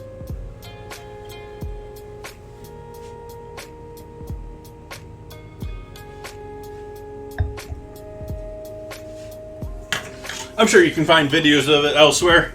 But yeah, it's a sort of a cool process for making crumbs. You would sort of assume that it was like some byproduct of something, you know, that someone decided to make one thing and you ended up with a bunch of breadcrumbs. They sell breadcrumbs too. No, they bake the bread for the crumbs.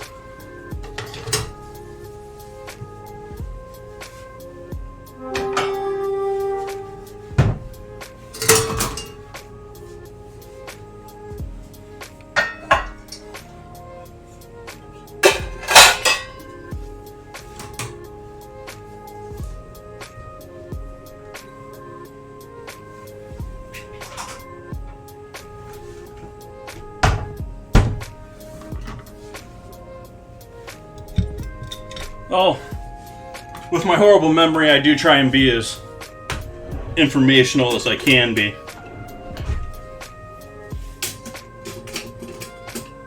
And I hope that half of the stuff that I tell you guys isn't complete bullshit.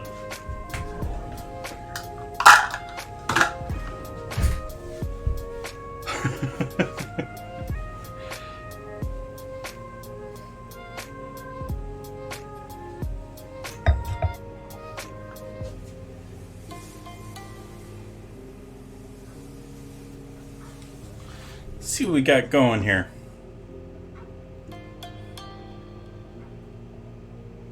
Wow, we got a lot of people playing Stream Raiders tonight.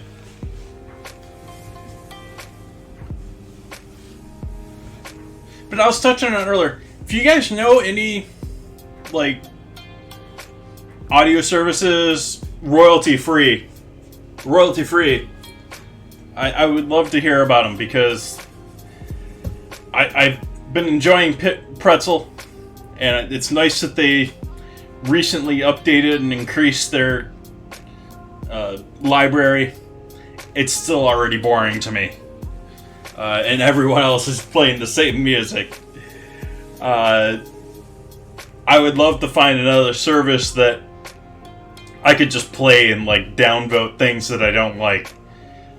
The only other real one that I know of out there is Epidemic. I think that's the name of it.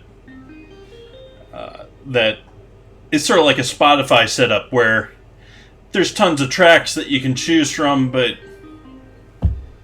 yeah, then I have to go and listen through all of them and find which ones are worthy of my time. And I'd much rather have something that's more like Pandora, where it's just playing things and sort of like a theme that I'm ever refining. I'm pretty sure that Metro uses Epidemic, or however I'm mispronouncing it.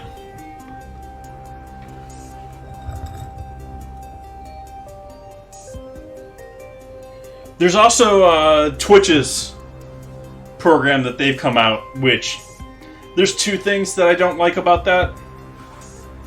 I don't like that they have an overlay for the Twitch, what is it, Twitch Listens, Twitch, whatever it is, Twitch Live, Twitch, whatever it is. It has an overlay that only shows to you guys on Twitch. It doesn't show it to me. It's entirely on their end. And it pops up, and it probably blocks my last follower down there. I think it's in the center bottom. There's no real control over how it looks. There's no control where it is. It's just there. I use Pretzel right now, XPi, which I pay for their service so that I don't have to put all the spam in chat, which I like, and I'm willing to pay for a service. It's not outrageously expensive. But yeah, been using casual, or I've been using chill. I tried an instrumental, but there's only like one or two songs in instrumental. When I'm doing both YouTube safe and no lyrics. But continuing on Twitch's service, not just the overlay, but the other problem with Twitch's service is they actively strip the music out of your VODs. And so it's only playing for you guys for the live video. You don't get any music if you guys are watching the VODs, or it's not saved in with my savings here. And so I just don't, I'm not a fan of that setup. Additionally, I know that they're doing it, for the credit or for the fact of being on Twitch's service for the people. They're not paying the musicians either. So I would love to find a proper service out there. I just don't think it exists right now.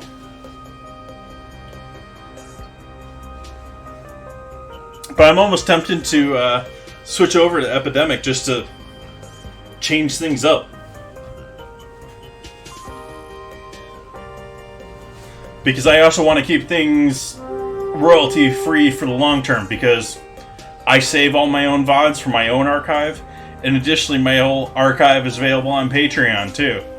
So if you want to see my beginning streams with horrible audio and trying to make two mics work at once, you can join Patreon.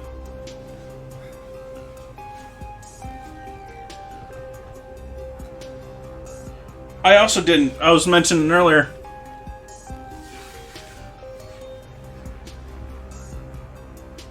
well, there's options for that too, but and there's streamers who I know from Mixer or past that may be able to help me out with that, but at the same time, it still falls in this, okay, if they get found and they get tons of money, I'm sort of probably, because the majority of these record issues are not because the musicians are out there like, give us our money. It's because the agency they're working through is out there doing it for them. And so you get with someone that gets picked up, and then they get having their own stuff with their own agency, or they sign with an agency. All of a sudden I'm into issues and having to go back and being like, "Can you give me paperwork? Can you make sure this is right?" And so that's why I want a service. Yeah, something that's already been put on paper, that's already been looked at by a lawyer, that I'm not paying for.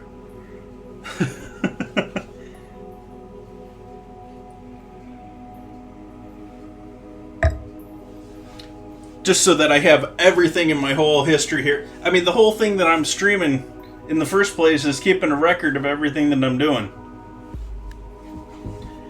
It's my alternative to trying to write recipes and... ugh.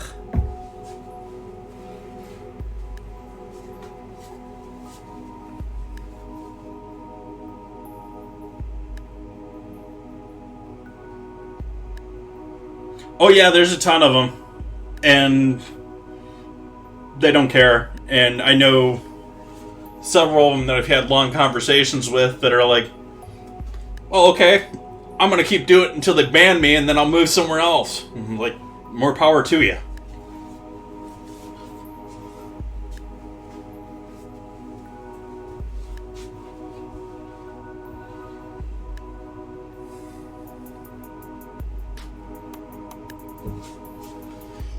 But I am sort of cheating on tonight's dinner. Normally I'm, making vast majority of everything that I'm doing. And I'm still making most of the stuff tonight. But with the ice cream that we're going to get into, I'm not making my ice cream tonight.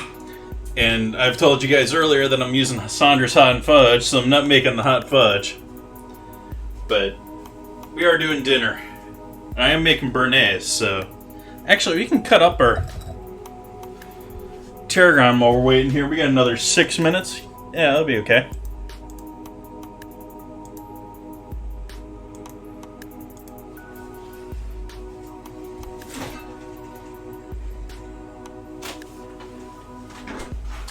Got a Paco tarragon. We don't need a ton of tarragon because tarragon's a pretty powerful flavor. So that's probably enough for our whole sauce. And the rest of this pack will probably end up going to waste unless I find something innovative to use it for. Probably not going to go with the Creole. Unless there's some massive rally tonight for oatmeal.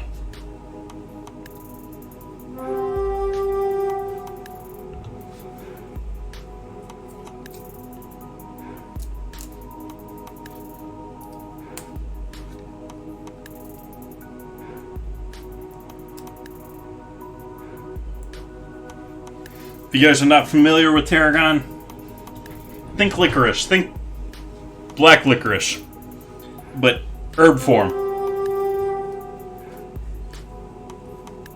So it's potent stuff. And that's sort of the thing with this. It's going to be a butter and tarragon sauce, which will go well with our asparagus.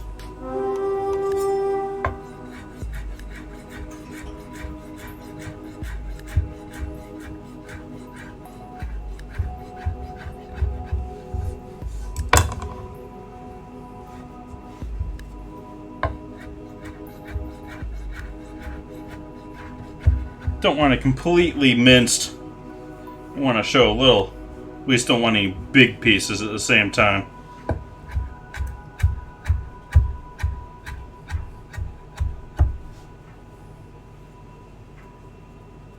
Yep. So that's why I'm only using one sprig here for essentially 2 servings of hollandaise. You add tarragon to hollandaise, it becomes béarnaise. So that's going to go into this when we whisk this up together after cooking.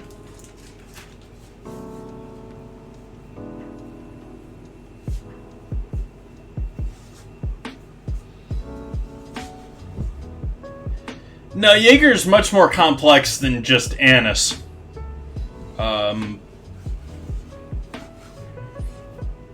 I don't mind Jaeger, and I don't mind, oh, what's the other one? What's the other one that's... I keep thinking absinthe, but it's not absinthe. Anyways, Jaeger is... there's some anise to Jaeger. It's certainly in there. But there's a lot more to Jaeger than just anise. This is like black licorice, or if you know star anise, or fennel. Like condensed fennel.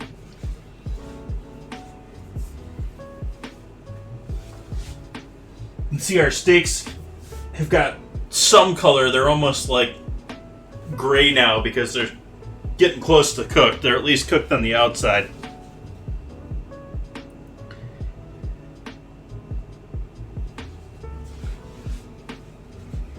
Wow, there's all sorts of stuff in that word too. 2 C's, 2 I's, 2 O's, 2 S's.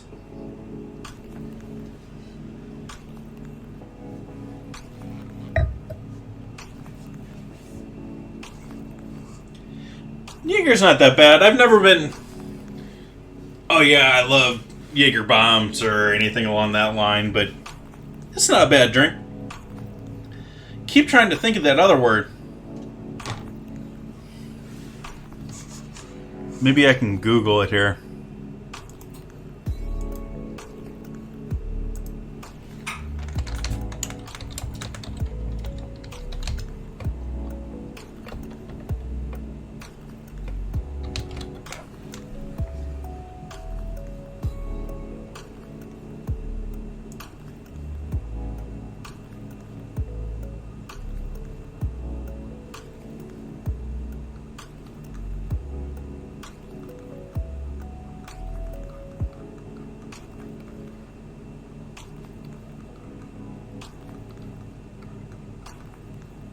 Fernet. Or Fernet. I don't know how it's properly pronounced. Either Fernet or Fernet. Very light Jägermeister. And that's one that I sort of like at the bar. You take a shot of that, and you have a sidecar or some 7-Up or some ginger ale, and you take that, or sip on it, or take a shot of that Fernet, and it is just so complex. So many different flavors, all herby, all medicine-y, all very complex. You take that other sip of that soda, either ginger ale, I prefer ginger ale, or like 7-Up or lemon lime, and it just opens up, and it just explodes into so many different flavors.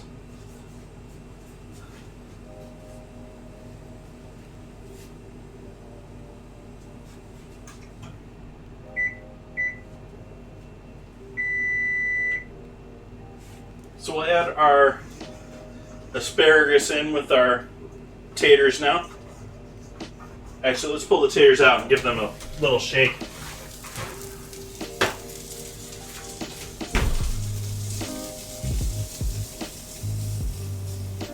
Keep them all on this side though.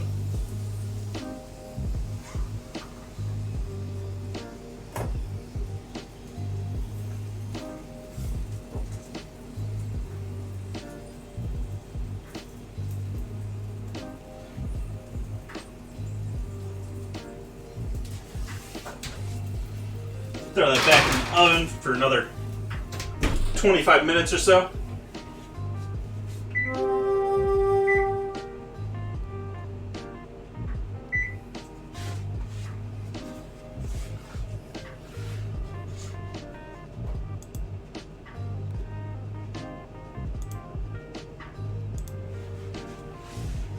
I keep switching where we're hanging out tonight. If we're just chatting, I keep putting us just chatting. I've been doing Stream Raiders when we've been raiding, and food and drink when I've been actually cooking.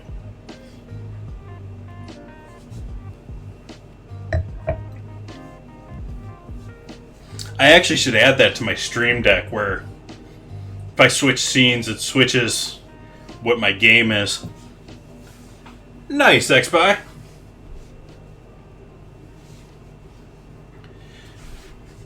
Bizcocho Cheetos. Let's see what those are. That sounds like a pastry or something.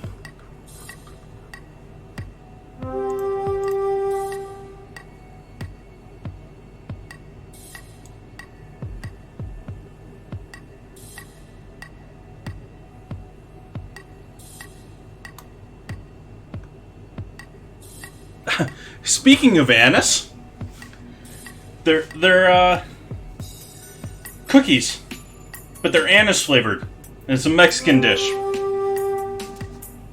So they're Christmas cookie that's dark licorice again, or anise flavored.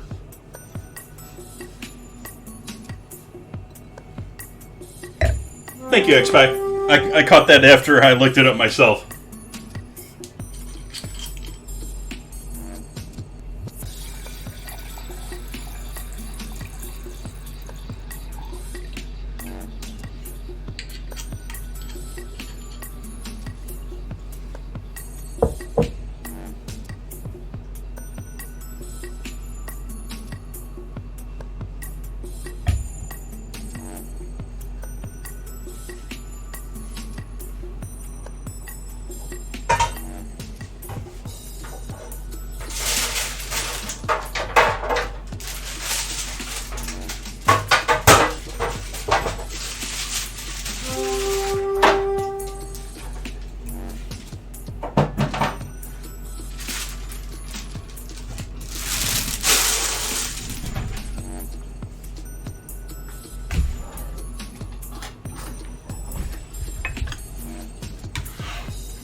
Yep.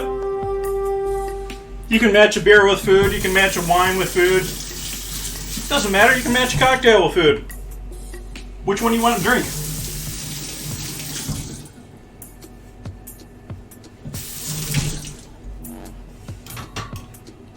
I've actually sort of been doing wine on stream as sort of an idea of expanding my knowledge of modern wine. I've taken courses in the past and know basics. I know enough to sound like I know what I'm talking about, but I really don't.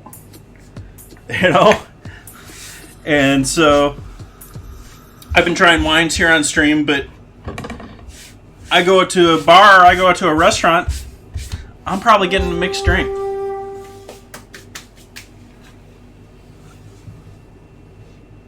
Oh, don't worry about that. I mean, I used to watch Emerald too.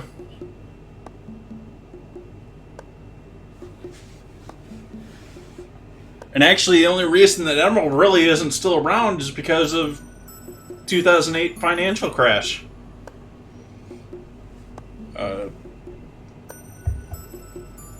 He'd probably still be all over TV if he wasn't a part of the Martha Stewart enterprise anymore.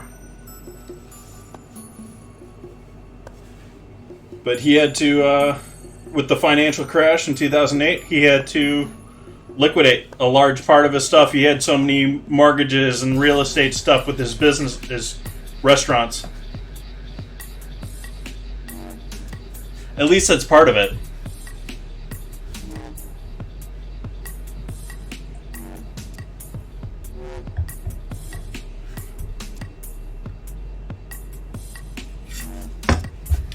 I got really annoyed the other day at a Discovery commercial.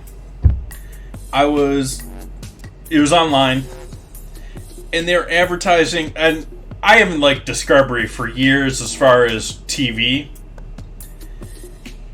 but they were advertising their streaming service of streaming their TV stuff so much like a Twitch-like service that I was like, I should look into this. Can I stream on there? You know, and they got me to look into it and spent a good 5 or 10 minutes looking at their junk, which I cannot stand. Just trying to figure out if it was a public streaming service. because streaming has become such a diluted word at this point that it matches so many different services. Whether you're viewing, whether you're creating, whether you're, TV.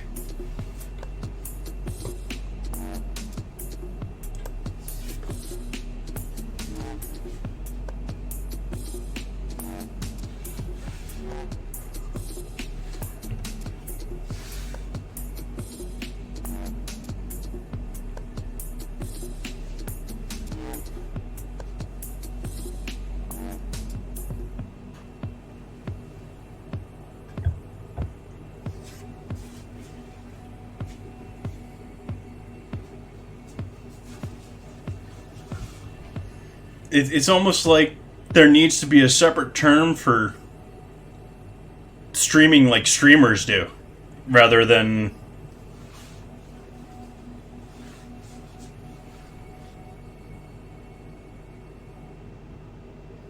Oh, yeah.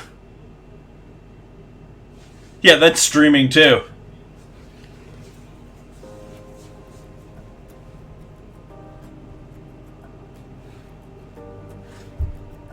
Well, we got the cream puffs going here.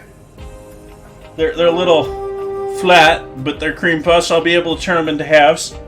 What we're actually waiting now on roasting stuff. We've got New York strips in the immersion circulator, and they need another 20 minutes or so. And we've got both asparagus and roasted potatoes in the oven, and they've got about 20 minutes here. We'll get the New Yorks out in 20 minutes here. We'll get back into cooking here. We'll take what I have here, which is our hollandaise sauce. With the magic of an immersion circulator, we don't have to worry about using clarified butter, any of that noise. We got a stick of butter that's now melting and breaking apart, 3 eggs, little vinegar, seasoning. That's ready to go in once our steaks are pulled out of the immersion circulator, because they're going to be done at a different temp. The steaks we can then give a good sear to. Our potatoes and asparagus should be done and chilling out. And then we can make our sundaes with our sort of... I just ended up making the shoe dough a bit too loose. It just wanted to... They turned into puddles before I got it into the oven. And I should have done 4 eggs instead of 5 eggs is what I should have done. Make it a little bit tighter of a dough. Sorghum, it's a type of wheat. Or a sweetener.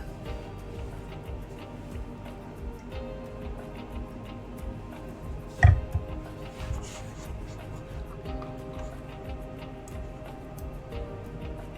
think it's both. Let me look.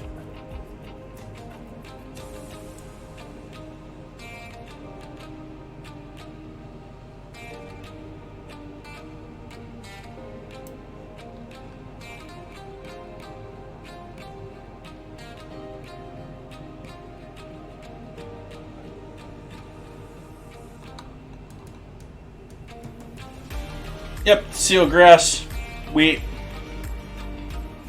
And it's used to make types of molasses or sugar products. Thank you, X-Spy. Beating me to it again.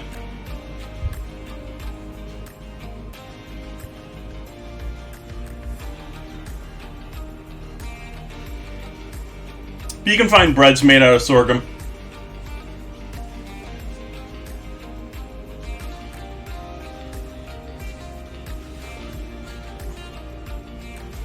I actually need to start getting into some... I wish I could get myself a stand mixer, which I'm sort of planning on buying here once this whole COVID thing washes over and factories go back to business in Europe.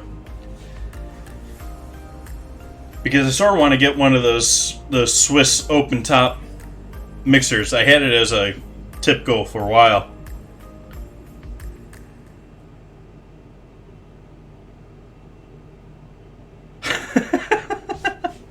Well, we're sitting here waiting. I don't normally worry too much about defining stuff for you guys, but it's something to chat about.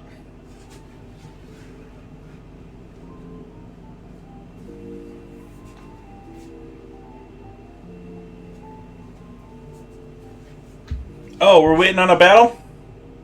I'm sorry, guys. Yeah, 1 minute ad for the non-subs. Thank you, guys.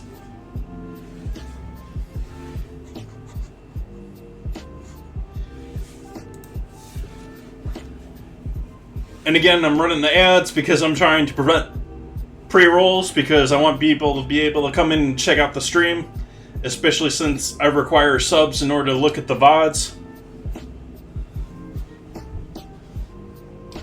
It's playing an ad. Well, it should be playing an ad for,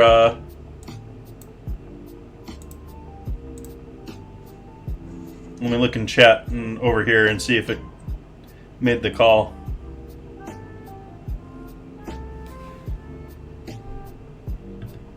Maybe it's not making the right proper call there.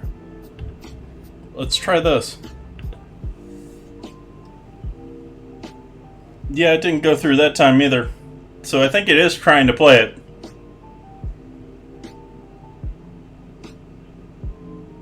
Tempura.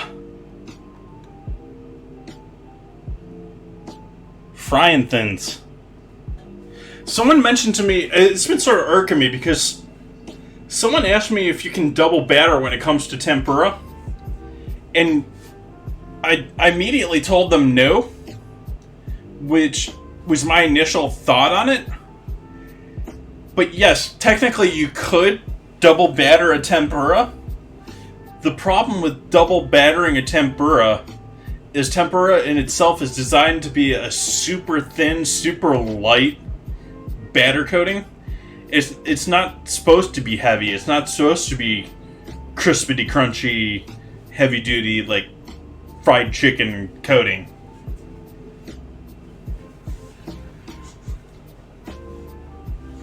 And so that's why I said no, but I mean, there's nothing really stopping you at the same time.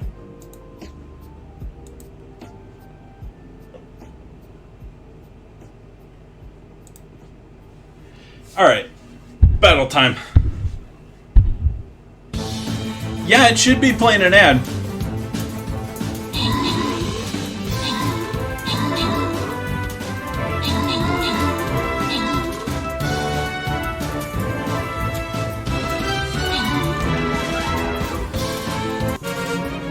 That was a quick victory. X-Pie with the kills, Tahiti Lady with the assists. 3 winners.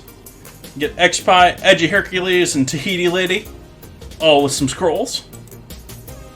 Congrats.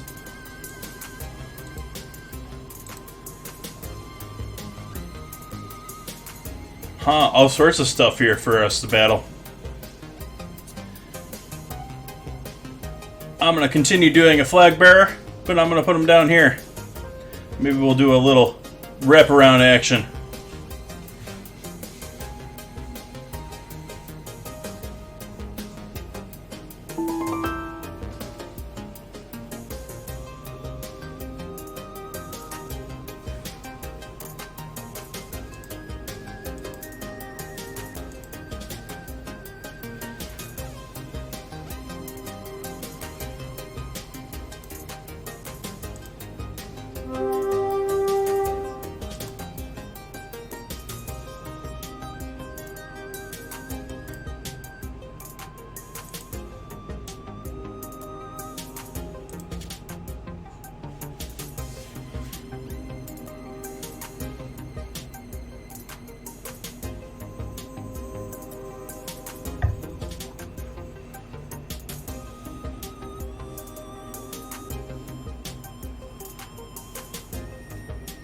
How we doing on stream uptime here? We're probably pretty close on getting our steaks out of there. We could probably just about pull those out.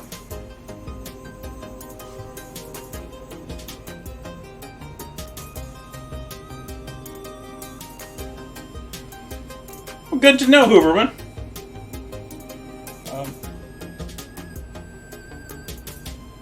I've gotten next to no ad time in the last couple of months. So, I mean, I'm absolutely not running ads to make any money.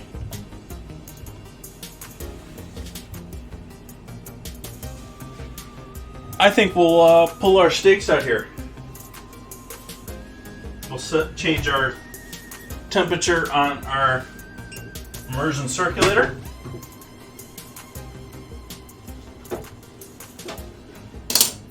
But these have been doing about 2 hours right now, which you can do 2 to 3 hours on them. And this is just New York strip with about a tablespoon of butter. No salt, no pepper. Just steak and butter. You can see it's cooked. It's sort of gray looking because we haven't seared it. But it should be perfectly medium rare temp all the way through. So we're actually going to allow these to sit and rest for a couple minutes. Allow them to cool down.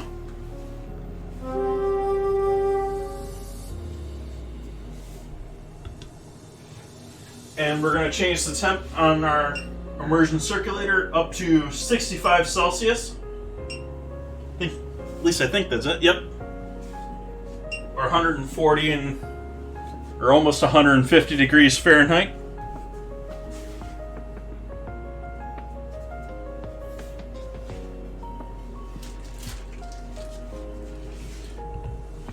And I'm going to go ahead and throw our hollandaise at this point into the water. We're going to give this... Oh, we got to start our circulator. But we're going to throw that in there. And I just sort of use the top of my lid here. I clip it down so it stays in place. Bag doesn't fly all over. The end of the bag doesn't get into the water, so we don't get any water because I didn't perfectly seal the Ziploc.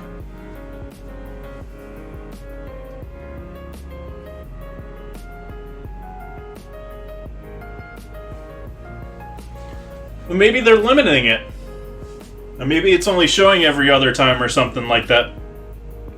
I've been doing a 1-minute ad every 30 minutes because, from my reading, that's the way you do it as a non-partner. If you're affiliate, you're going to have to do 2 minutes of ad an hour in order to avoid pre-rolls. Versus, you know, like the contract partners where they're probably getting away with a minute an hour.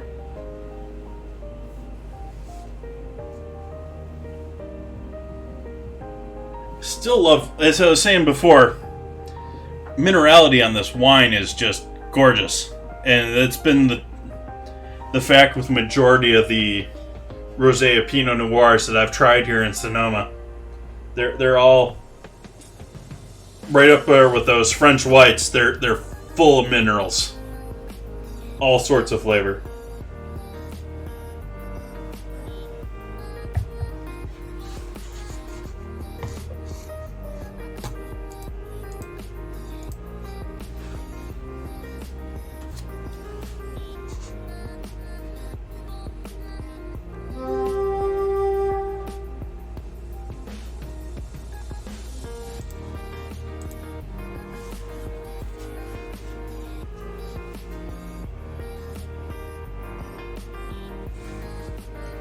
Maybe I'll try and switch that. Well, let's take a look at this. Let's see what I've got this set to.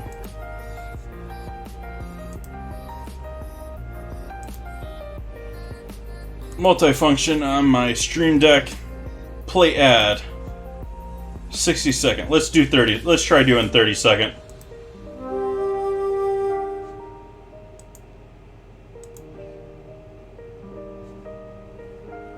Not sure what's going on there. Let's move the ad count down higher up on the order of operation, but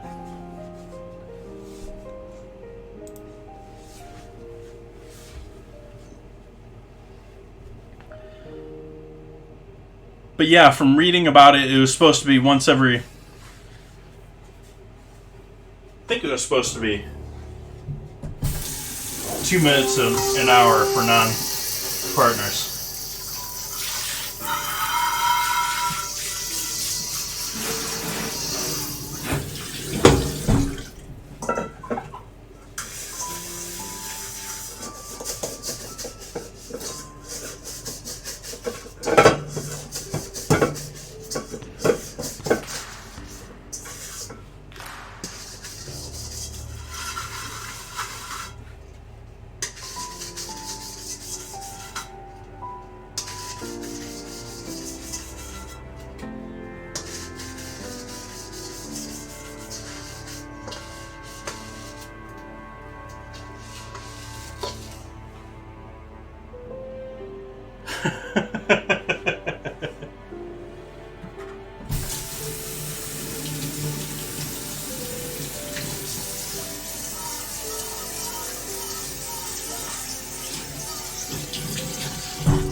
Let's take a look at the inside of one of these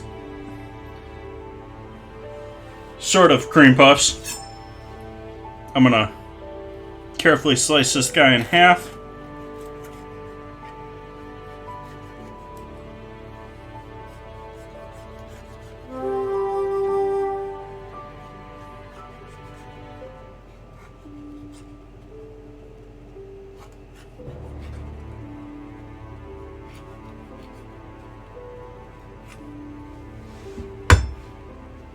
There we go. So that'll be okay. Throw some ice cream in between that. A little ice cream in between that. We'll be okay. Nice and light, airy.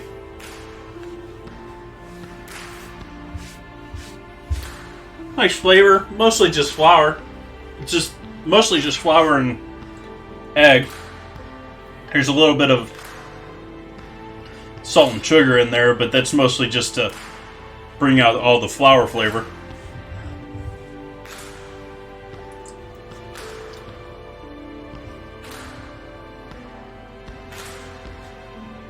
Like I was saying earlier, I wish they were a little stout and taller, but it doesn't really matter at the same time with the ice cream.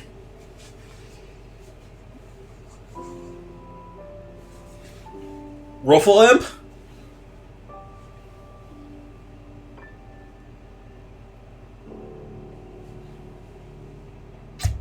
Roftemp?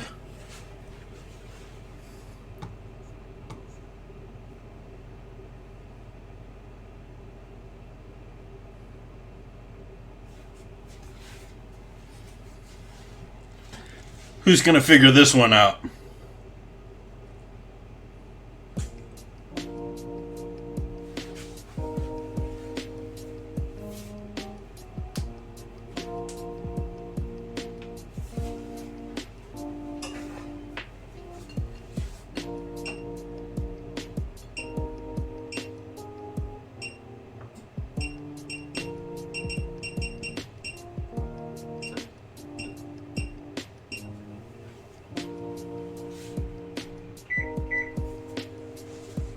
Let's take a look at our asparagus and our potatoes.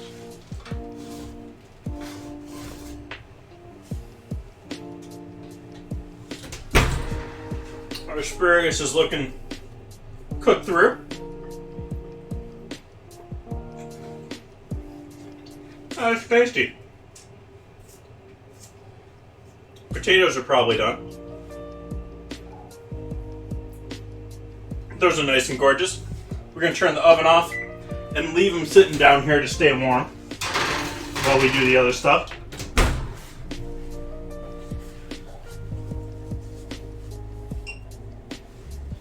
Still got another 15 minutes on our butter sauce.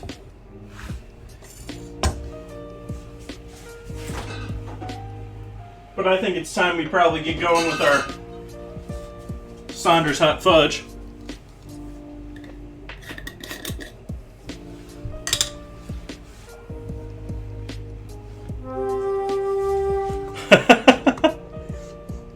I actually don't know that one. What is that one? It's a fish?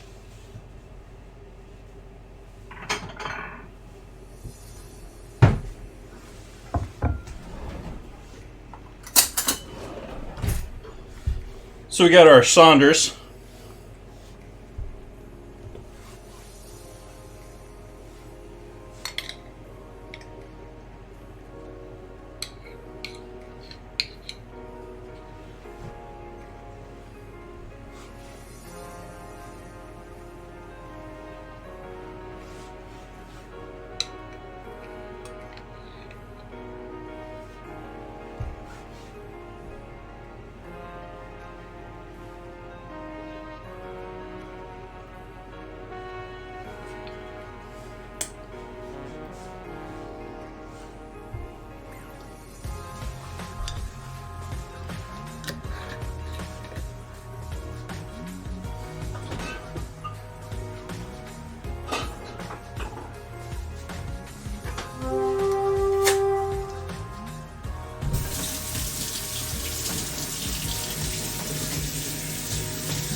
Oh, so it's bait.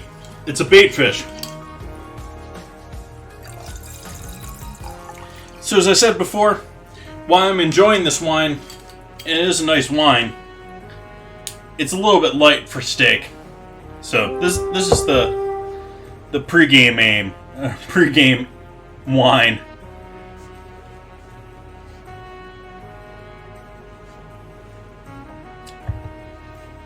Light, acidic, bright.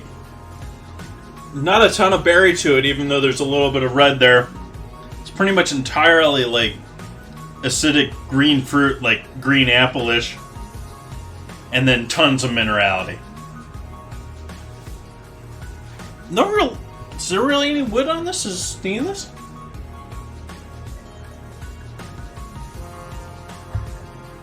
Yeah, I guess this is stainless. X-Buy. I guess that's stainless. No. You bring out the $150 bottle of wine first. Maybe with a glass of like champagne before that. But you serving heavy duty wine. You want to be tasting that wine. Usually there's something special or awesome about it. If you're doing like... This is sort of how it seems to have broken out for me. The $10 wines can have some harshness. They can have some off flavors. They can be not prime. Typically when you get to the $20 wines, they're textbook definitions of what type of wine they are, but they're also boring. They have like no real like outstanding characteristic to them whatsoever. They'll match up with just about anything you put them with. And then you get into the more expensive ones, and the more expensive ones they're sort of in one of two categories. They're an outstanding wine with great flavor and is going to be absolutely amazing with the right dish. And it has to be the right dish. Or it's a very rare wine in itself, in that, it's this row of this vineyard, and it's outstanding in that one category, but it's not really a pairing wine.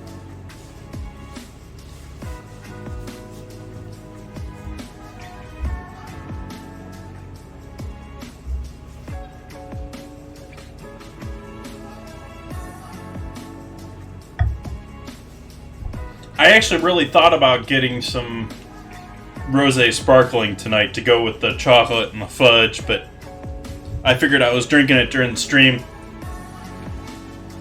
Let's go light or something to drink while I'm actually here with you guys rather than...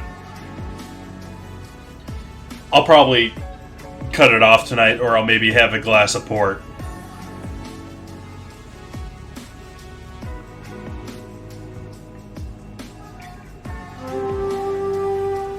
Yep, Beaujolais I'm very familiar with. It's not up there for me. I mean, there's years of it that's been great. It's bright and fruity and bubbly. And yeah, those years and those specific things, it's great, but Beaujolais has just never really done it for me. And maybe it's more that I've done Beaujolais Villages, or I've done Beaujolais, not a specific, not Jidot.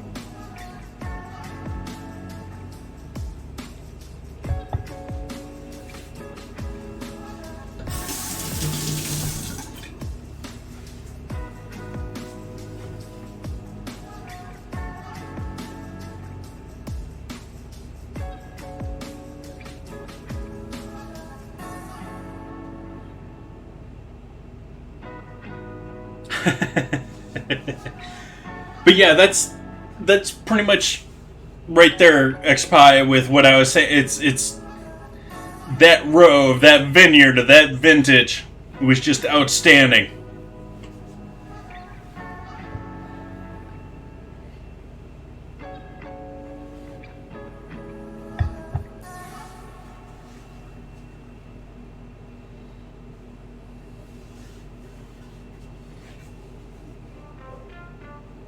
Rhone Valley Red. I like Rhone Valleys, but again, that falls into the... When it comes to French, I'm probably drinking white, or I'm probably going with a different region. Not that there's anything I dislike about it. Because for me, it's either... My taste profiles is pretty much light with high minerality, or we're drinking heavy, high spice, peppery, leather, tobacco, barnyard, you know you're drinking something sort of a thing. I'm not a huge... Even though I've drinking a fair number of Pinots here on stream, they're not really my favorite.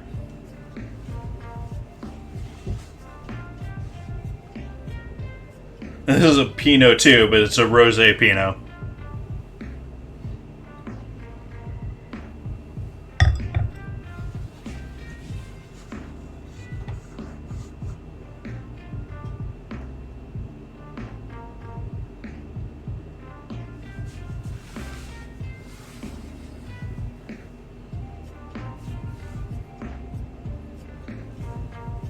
Not sure on that one. I'm horrible at the scramble. That's another reason the scramble's here. I'm horrible at word games. And I would love to be able to guess some of these.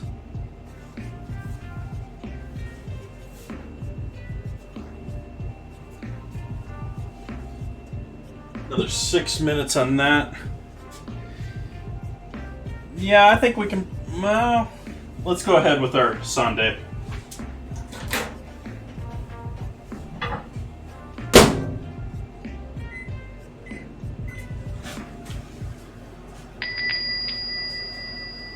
Hey, Kirby.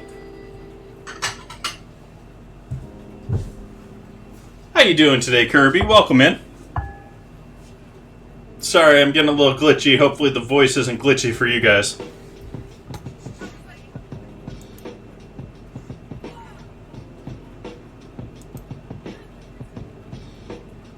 Hopefully that's just my earbud. An antibacterial cleaner.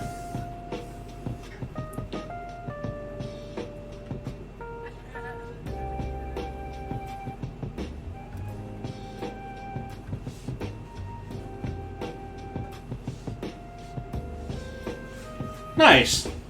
Welcome in.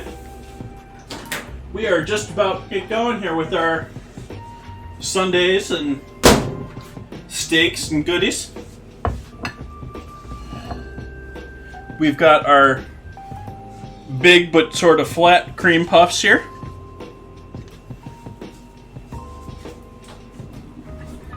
And break out the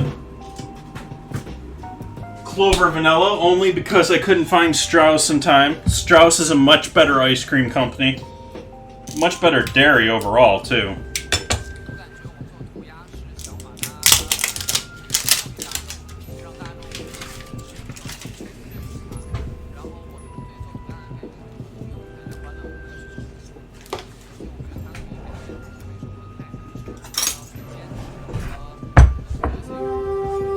So we'll get the big old massive scoop going here of ice cream.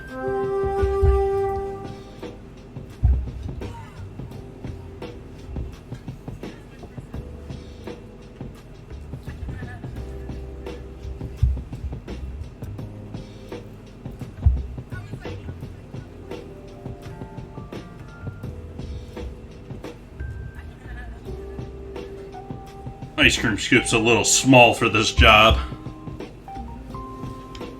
But we want just one giant big... I also wanted French vanilla tonight, but I couldn't find the proper stuff. But... So we got vanilla bean vanilla.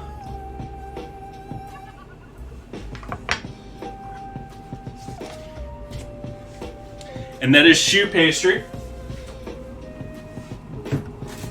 It's a high protein or whole wheat choux pastry. Try and match this up somewhat. And then the fun part to this project.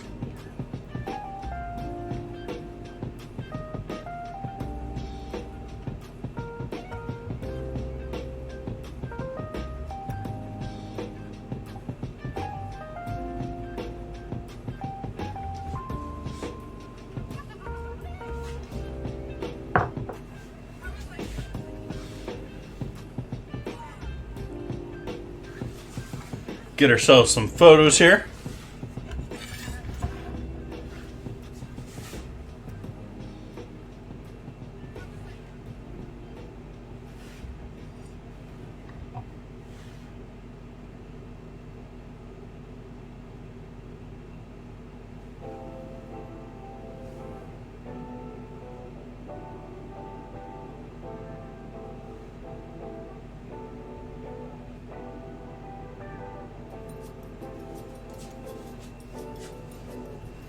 I have no clue how many kcals this is. It's a lot.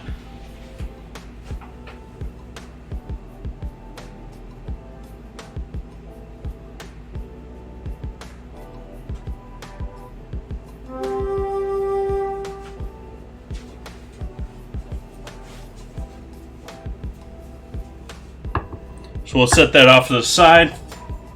We'll get going on our steak.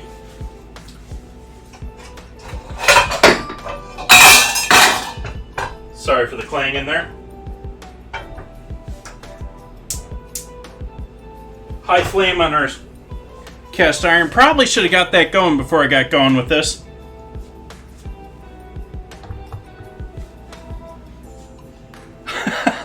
Kirby. Well, there are 5 other guys here, so I mean, we could have multiple Sundays.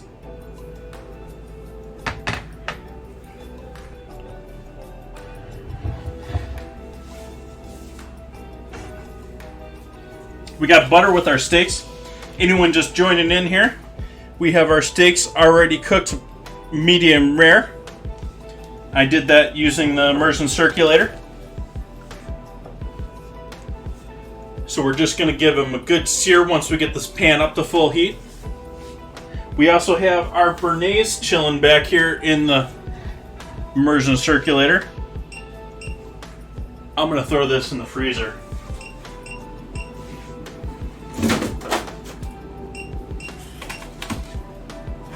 Oh, shut up, immersion circulator. I know you're ready.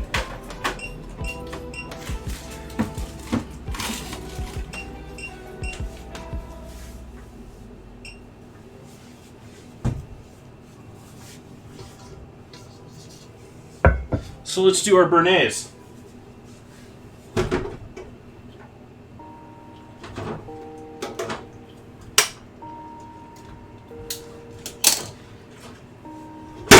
We have our mixture of cooked butter, seasoning, egg yolks, and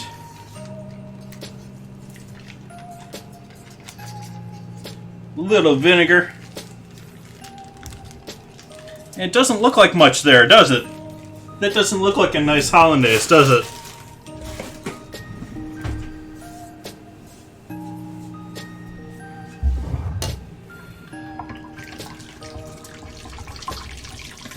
We should be able to whip this into an emulsion.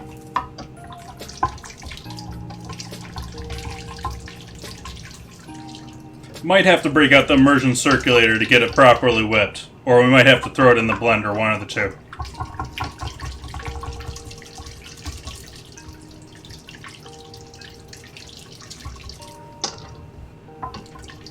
Yeah, we're gonna throw this in the blender.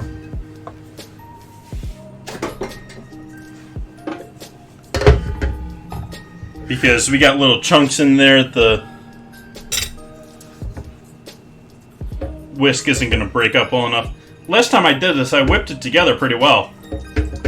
Turned out alright.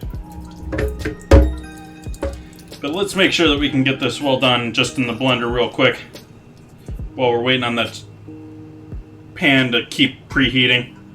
We want that pan like red hot, because we're just putting a sear on our steaks.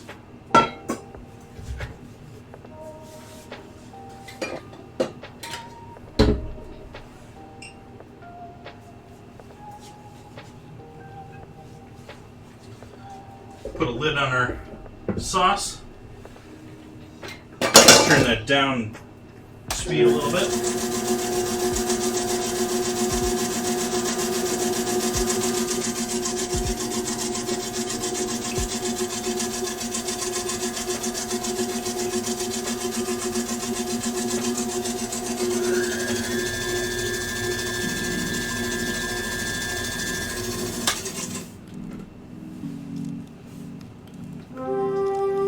Still not together.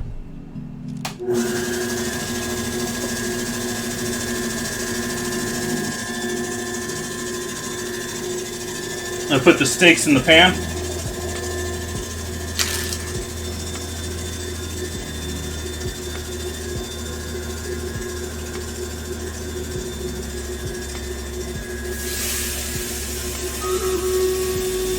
Our battle's ready.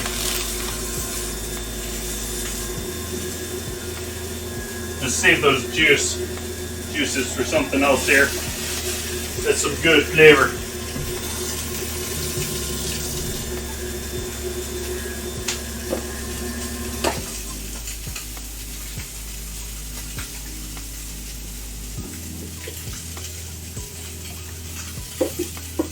Still not together. I'm gonna give you a quick mute and do this proper.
Okay, heat off on the pan back there.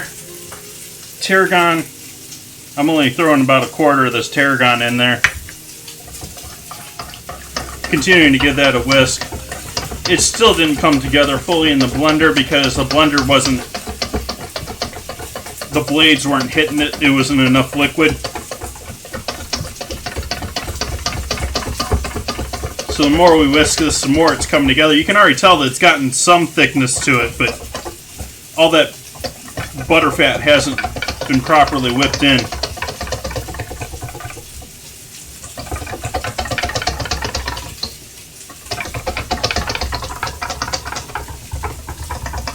Probably should have gone with the immersion circulator instead of the blender there.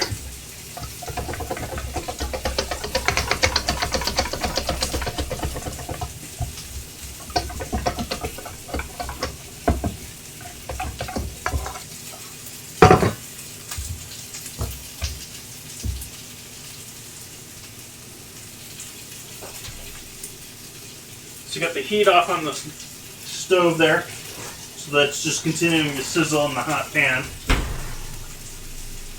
Let's put ourselves a plate together here.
So our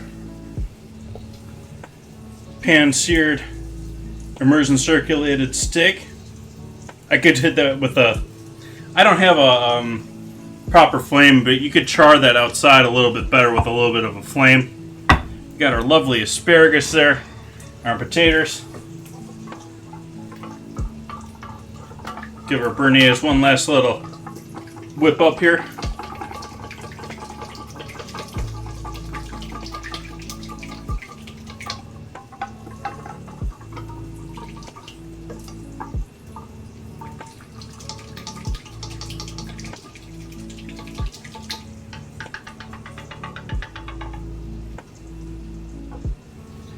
Pour that over the top of the steak and our asparagus.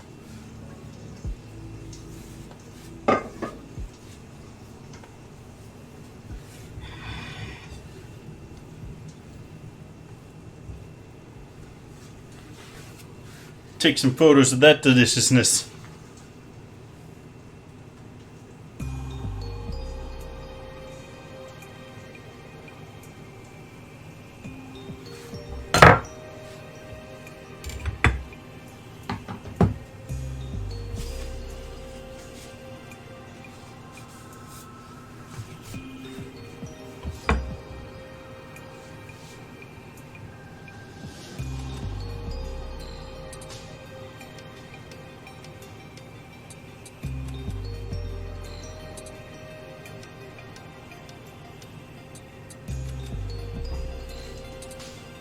Awesome.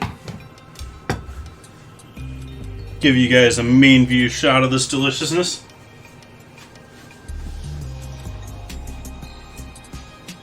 Potatoes or steak, asparagus sitting back there with the béarnaise.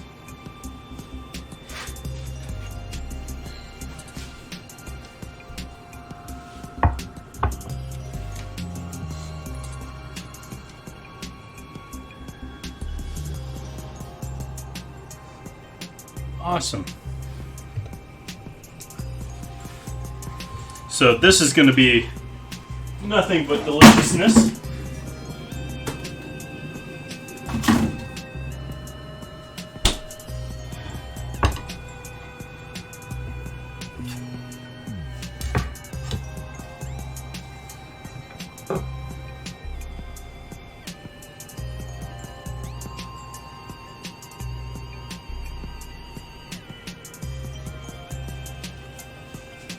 let's run our battle. I'm gonna skip the ad this time. It'll be the last battle of the evening. We'll finish up with the boss first thing on Wednesday with either Cajun seasoning, the likely winner, or oatmeal. Don't think oatmeal has much of a chance.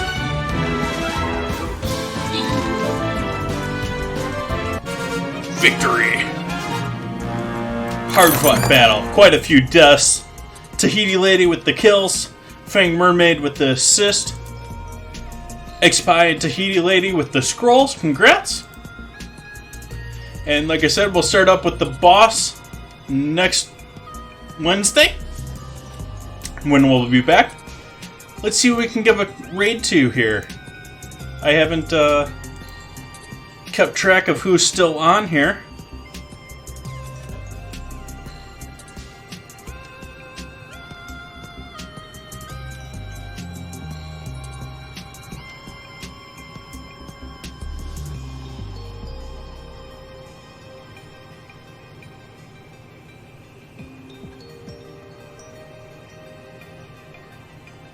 Huh.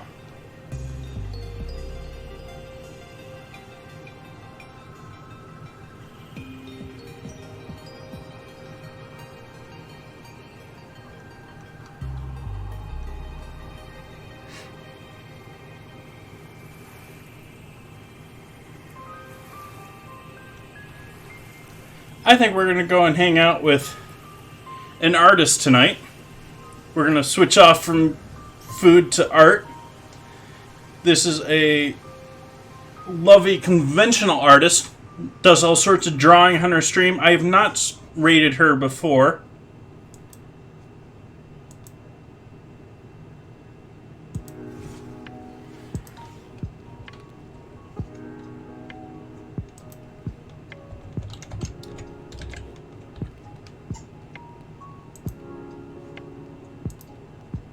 I hope you enjoy. She's a lovely lady. From what little streaming I've caught 2 or 3 of her streams at this point. I hope you guys enjoy. Thank you for joining me tonight. I will be back here, obviously, on Wednesday, as I was saying before. But I will also be back on Friday and Sunday next week. We got some other lovely things coming up here. The big event that I'm mentioning up here in the future is the 28th. I'm going to be streaming all day on the 28th. Going to be making chicken stock from scratch. Going to be doing pancakes. Going to be doing a bunch of other stuff. I hope you come and join me for that. Otherwise, I hope you all have a great night. I will see you again on Wednesday. Bye-bye.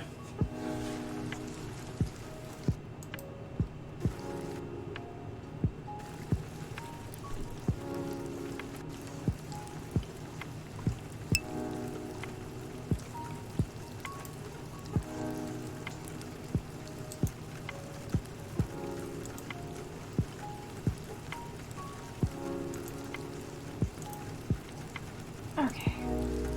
Ah. Whew. Okay. Jesus. Sketchy, hello. Thank you for the 14 months, dude. I'm sorry. I was in it, you know? I was deep into that dough. Thank you, though. I appreciate it.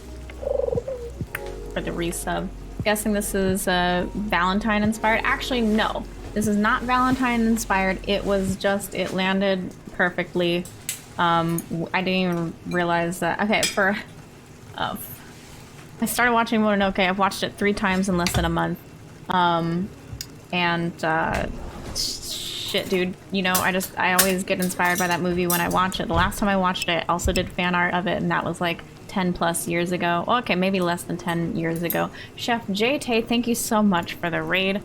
Had to get done with painting blood on this bitch's hands. Welcome into the cat box. Let us know what it was you were doing. Say food and drink nice. Hell yeah.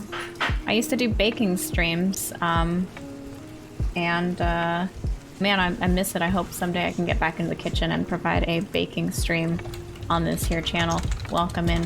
What were you making? What were you chefing up today? Cactus! Hey, dude! Hello.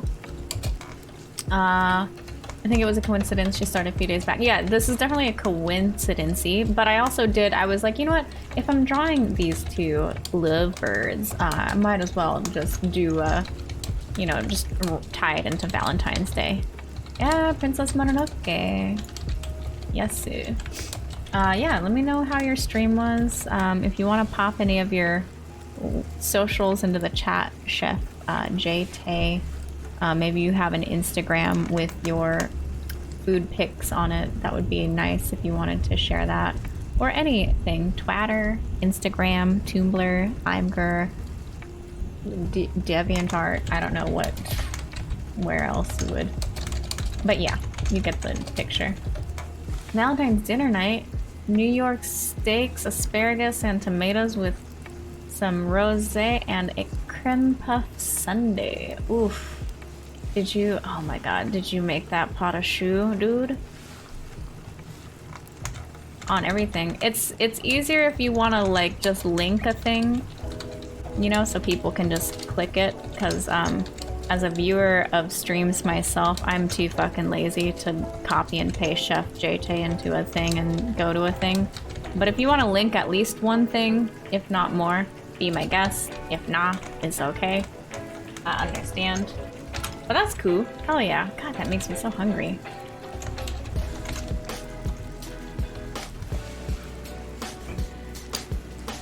But also thank you for the raid so much.